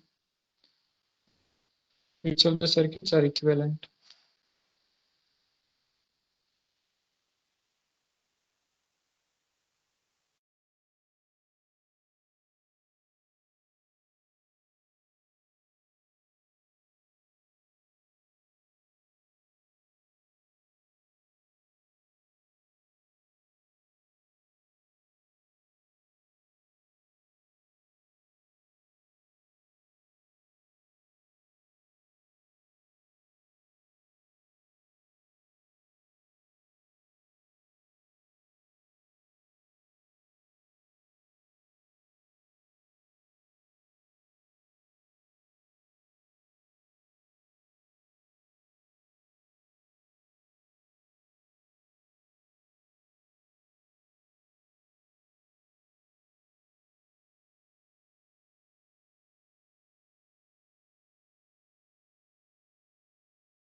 So here is the answer. So the circuit A will is equivalent to circuit Y because these things commute and one can change the order here. And similarly, circuit B is equivalent to circuit X.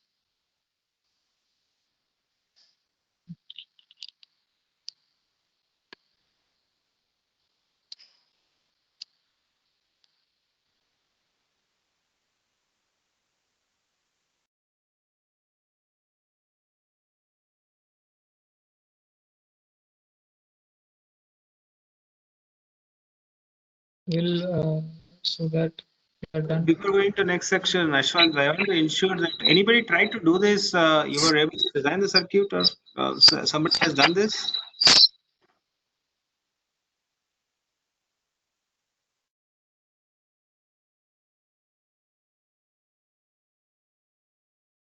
Somebody was able to design any of the problems? Except for software working, we'll support you off the line because there may be a Windows problem. Okay, great. So there is one circuit was done. Okay.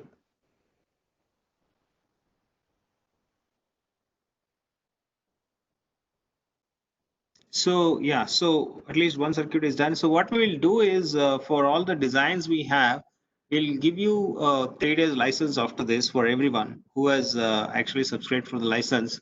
And we have given you a clear instruction what need to be done on Windows. If you can just follow that, it will work on Windows because we tried it here. It is working at our end. Windows 7 is not supported. Windows 10 is supported. And Linux, it's a very simple thing. You just need to run that executable, and you should get an icon if it is on a desktop. We tried it on Linux 18.04 LTS as well as 20.04, so it works.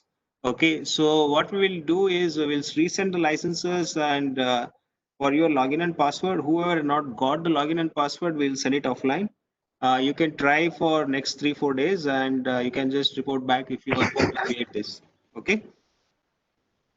Nagendraji, I have a small request. Can you showcase your email ID and number on the screen, or email ID on the screen, and Oh, yes, people yes. can, yeah, people can take a screenshot and post it there. Yeah, yes. We have done it, Varun. We have given them the email ID. We are corresponding with them. They are sending the emails actually. Oh, okay, then it's okay. It's there on the website also. We will respond to that, and we will give you a fresh license for at least 5 days. Okay, so you can try out different circuits. Right, Ashwant, anything else? Now we can move on to the last section where we'll be explaining the use cases that one can do with the Sure, noise sure. and Sure, please operator. go ahead. Sure. So I request Lakshya to take up from here. Lakshya, are you? Can you hear? Ashwant, uh, we can start the section. So coming up to the first slide, we want to talk about quantum machine learning, and the basic idea about why and how quantum can enable machine learning, as well as machine learning can enable quantum. This is all based on a very high degree of similarity in the formalisms of both of these fields. So as we have already seen, quantum mechanics and quantum algebra, I mean quantum computing, it's mainly a very large corpus of linear algebraic operations, whether it be the transpose or the matrix vector multiplications and things like these, the inner products and the tensor products. And similarly, in machine learning, also what we have these data points encoded into matrices or tensors, and then we have say linear transformations applying on one matrix to one vector, and these there is a very high degree of similarity between the formalisms. So the first thing which started in quantum machine learning was because of this similarity, people started to develop machine learning models based on quantum formalism, and models like quantum support vector machines and dimensionality reduction techniques like principal component analysis, they were converted into quantum formalisms, that which means to say that essentially the data points would be qubits and the operations would be quantum operations. The activations would be some non-linearities generated by measurements. So this was the first idea in quantum machine learning. Now the thing is, the idea is that okay, we have these quantum modules, and they are exponentially more powerful in the sense of computation, so we can achieve advantages in many machine learning problems. One of the very first aspects was the development of the HHL algorithm, which is a linear solver based on quantum formalism. Now all these algorithms which were developed, for example, QSVM, QPCA, and then HHL, and then the linear solver based on HHL. And the problem is that they require some, so for example, HHL requires phase estimation algorithm, and it is not possible on a NISC device. It needs a fault tolerant computer, which it means that it needs to have these properties of error correction. Even for say quantum SVM, you need an abstract model like a quantum memory, which is not yet realized on the physical quantum systems. So the second wave which started in machine learning was to quantum machine learning was to identify models which can be incorporated within the noisy machines, and that is NISC compatible machine learning models. So firstly, considering the first wave of quantum machine learning, we can see on the next slide many problems in machine learning. For example, these probing the search space of the states, or the basic linear algebra applications like matrix inversions and eigenvalue decompositions. Problems in sampling, so you need to sample points from a probability distribution, or even combinatorial optimizations which occurs in many training processes. So quantum tools were developed. What do we mean by saying that we developed quantum tools is that in the quantum formalism, we made models which were based on qubits and quantum operations. And certainly they provided provable bounds on the advantage which can be achieved, but it was not physically realizable. As we move to the next slide,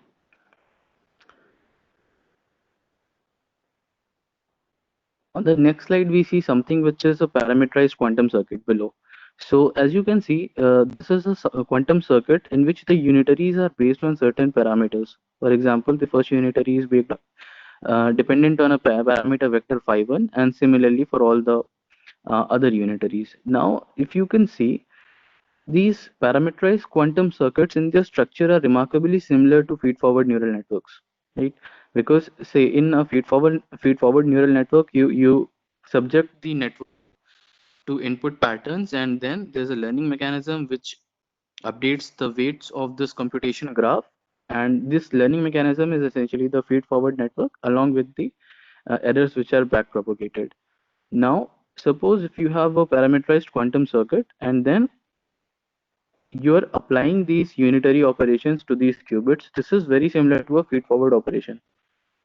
Now, if we are going back to the techniques which we covered in variational quantum algorithms, what we said that, okay, we will use a quantum machine, quantum processor to create state vectors, and then we will create a user classical optimizer to optimize on that vectors, a classical optimization procedure to update the parameter vectors.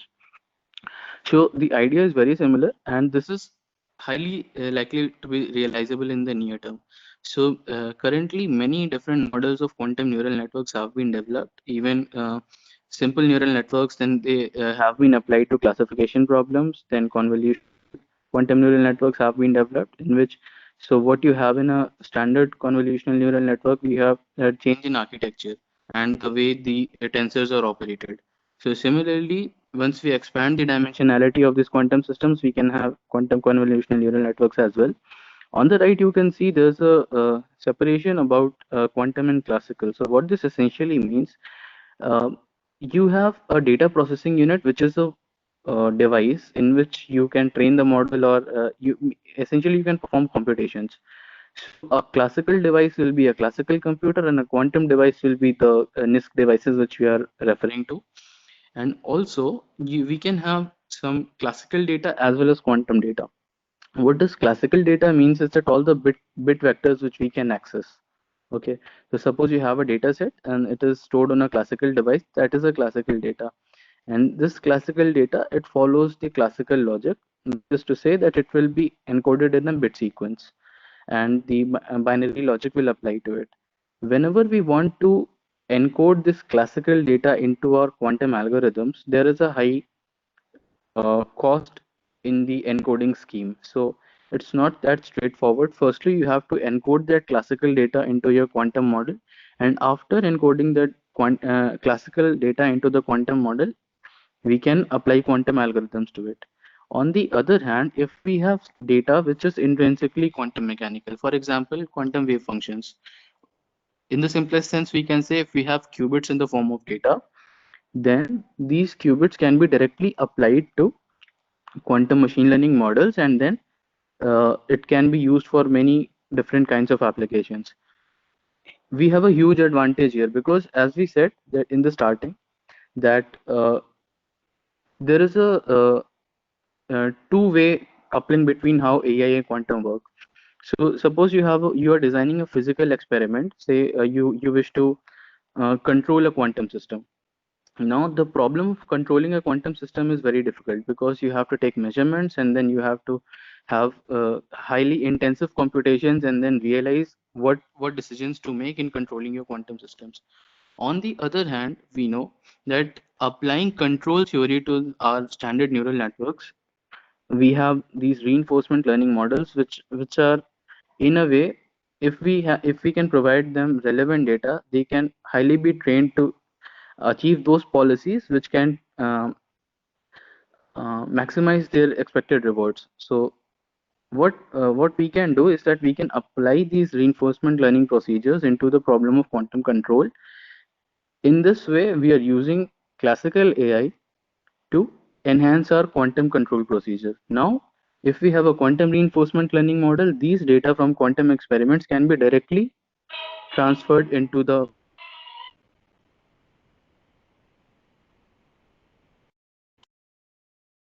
quantum machine learning model, and that will provide a significant advantage.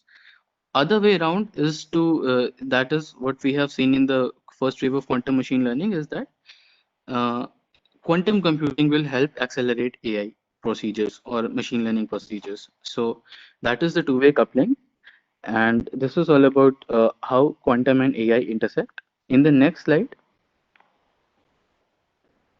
Ashwin, please shift to the next slide. This is about the training of quantum devices, which I was referring to in the previous section. So suppose you have a variational quantum model, variational quantum algorithms. These variational quantum algorithms are actually tunable circuits. So once you change the parameters and apply it to a classical optimization procedure, you are in effect, what you are doing, you are optimizing the functioning of that processor based on your parameters. So this is very tangible advantage which we can achieve in the next 1 to 2 years.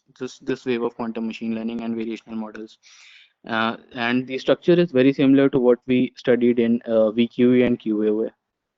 Next slide.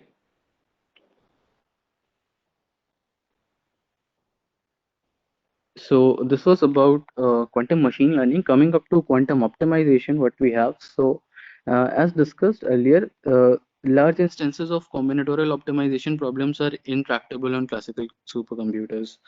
The reason is that they have a combinatorial growth, which is super polynomial, which is to say that once the the size increases, it follows an exponential trend. But also we have seen that quantum computing model intrinsically offers an exponential advantage in computation. So for an n qubit system, we have a 2 to representation capacity of 2 to the n states, and a computation on those states can be made through our quantum operations. So what happens in quantum optimization is that we try to encode our optimization problem into quantum states, and then we try to evolve those states in a way such that a solution is achieved. One of the techniques which is used is adiabatic quantum computing and meta heuristics like quantum annealing, in which the solution, the initial states and solution states are encoded in Hamiltonian, and the state evolves through the ground state. Another way is actually we have already seen in using QAOA. So if we discretize this adiabatic pathway, then we can have a less resource intensive computing model which can solve these optimization problems. And it's all about encoding your optimization problem into a QBO and then transforming it to an Ising model. And then once you have an Ising model, then what you can do, Ising model formulation, you can either pass it to variational algorithms like QoA, or you can also use specialized hardwares which can solve these optimization problems, which is, for example, Ising computing machines. And some of the important problems which are examples of these kinds of techniques is, for example, in finance, you have portfolio optimization. So given a set of assets, you need to find an optimally balanced portfolio which is the most rewarding portfolio, because there are certain risks, and corresponding to the risks there are returns. So by the very nature of problem, this is combinatorial growth. So this can be encoded into a max cut problem and then solved using Q. And we have very high chances that, say, if we have a 1000 qubit quantum computer, portfolio optimization can become very easy. On the next slide.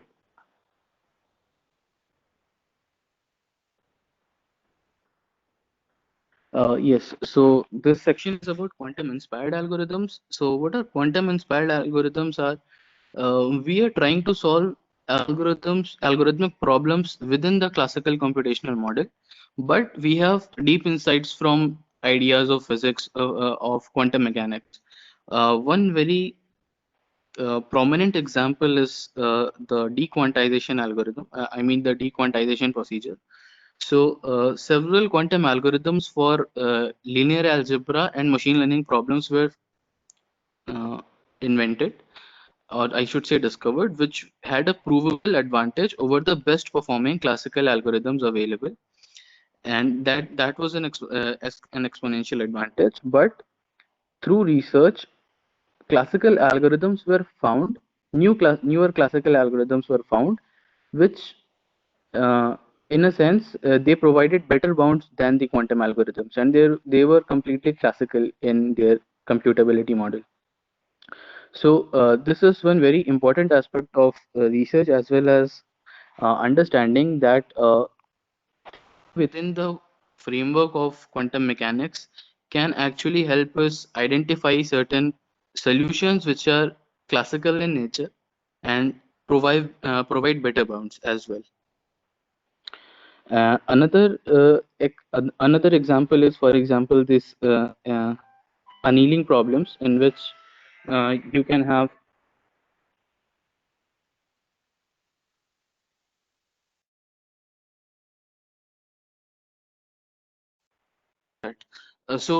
in annealing problems, you have replica exchange mechanisms in which you have an optimization space, the state space corresponding to n bits, and then you make many replicas of those n bits, and then after that, once you have these replicas, you can create you are essentially following a random walk on the uh, temperature variations as well as the bit variations. So these are quantum inspired algorithms. On the next slide,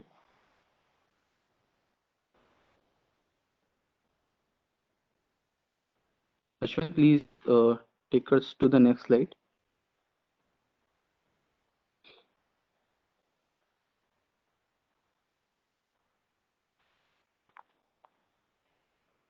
Ashwin.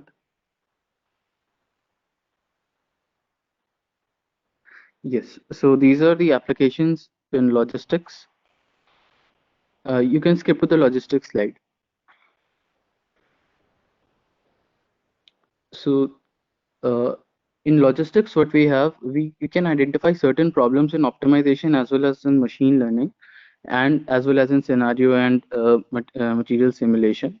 So for example, supply chain optimization and routing optimization.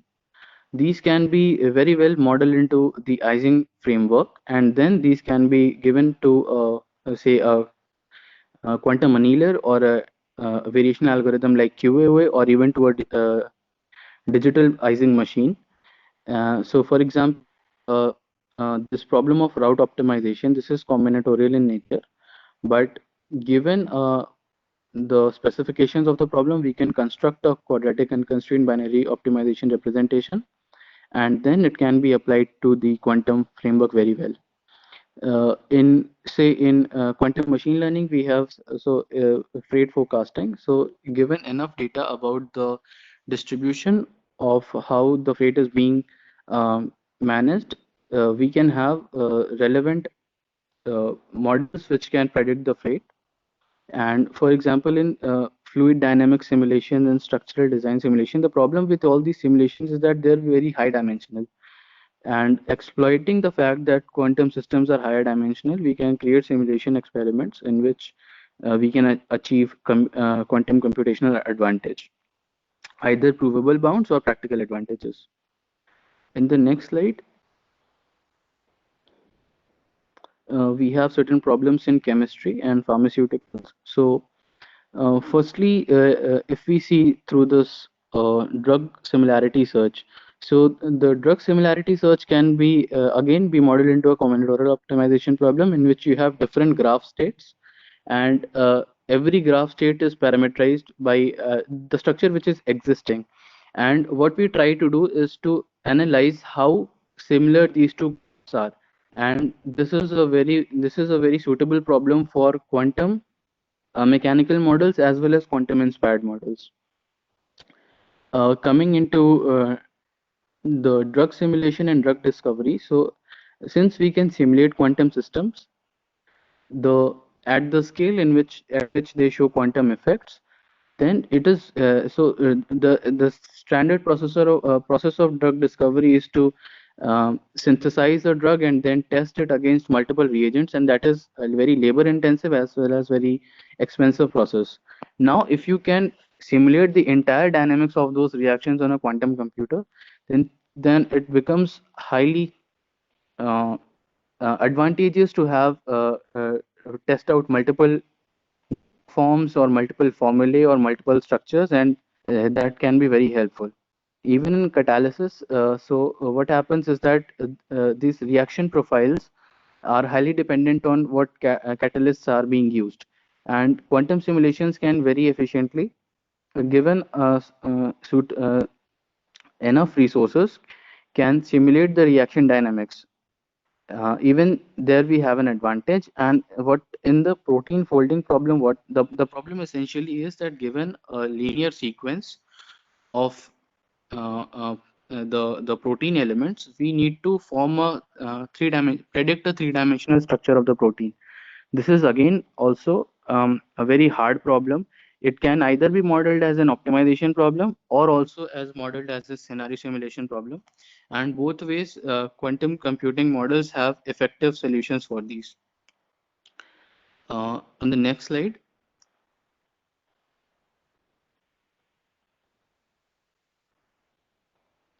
So these are certain applications of quantum applications in financial services. I have already told about portfolio optimization, which can be modeled as a QBO. And apart from that, say you have this problem of transaction settlement in which there are multiple clearance houses, and each of the clearance house, they receive a batch of transactions, and the objective is to maximize the number of settled transactions or the total value of the settled transactions. So by nature, again, this is a combinatorial problem because the decision is based on many different parameters, and the growth is combinatoric uh, because of the number of combinations that can exist.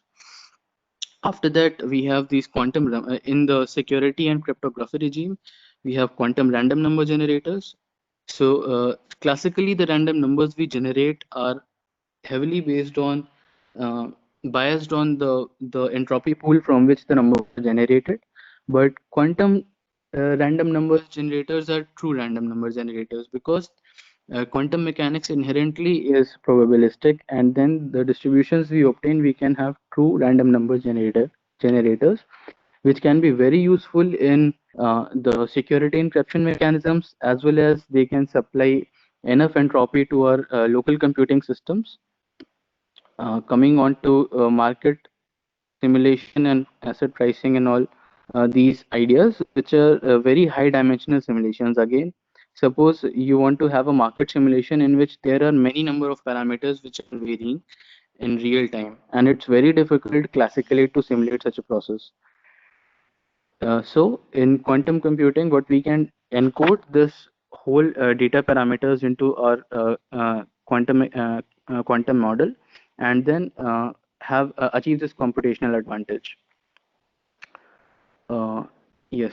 So Ashwin, next slide.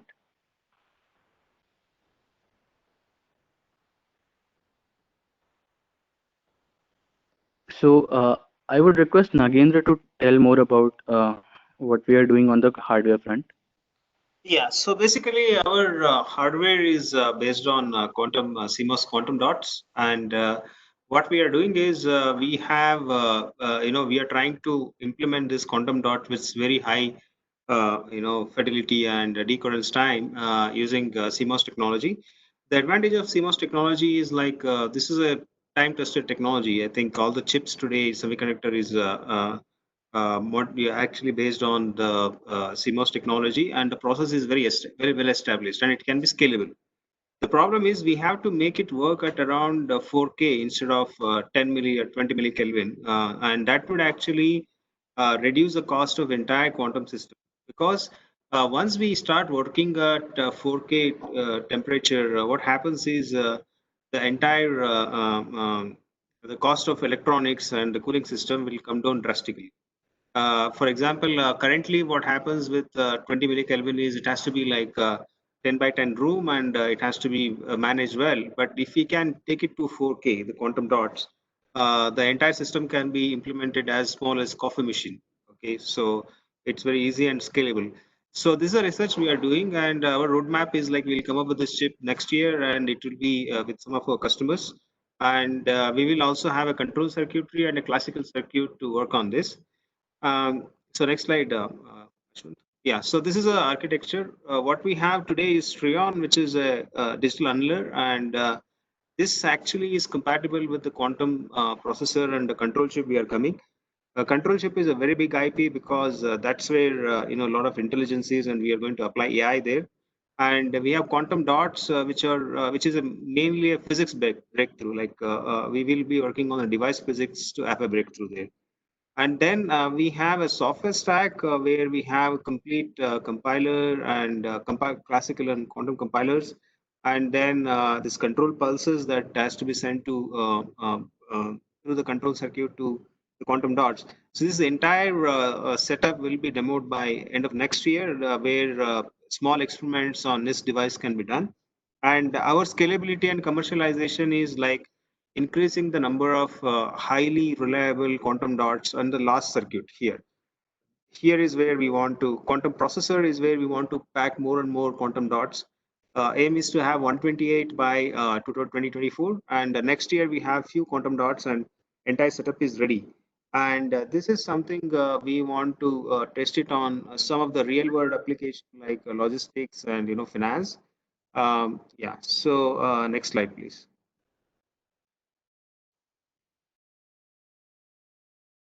So this is a roadmap what we have. So we should be having quantum compute by end of next year, at least a few quantum dots and complete optimization solution which can be deployed in real system. And by 2023 and end of 2023 or maybe 2024, we will have something which will solve real world problem. So this is where QpiAI is working, and we are on track to achieve most of these milestones right away. Yeah. Next slide, Ashwant. Yep. So I understand there are some issues on the licenses. What we will do is we will give automatically the license will be sent for 5 days by today and or tomorrow. And you can keep in touch with us through explorer@qpiai.tech, and we will guide you to complete the circuits in the hackathon. And also you can get back to on any installation issues. Okay. So we're really thankful for ASSOCHAM and all the participants. Thanks a lot, and it has been great talking to you. And this is a very great step in the technology where we can actually bring more people and more companies and students and researchers onto the quantum. And we will strive our best to achieve all these things. Thank you, Nagendraji, for this enlightening session. And I Sure. also like to thank all the participants who have participated in the webinar and the hackathon. This is the series that we have started, and we would be organizing such more masterclasses on various topics, including quantum. So we would like you to request to stay tuned, and thank you for joining us. Sure. Thanks a lot, everyone. Bye. Thanks.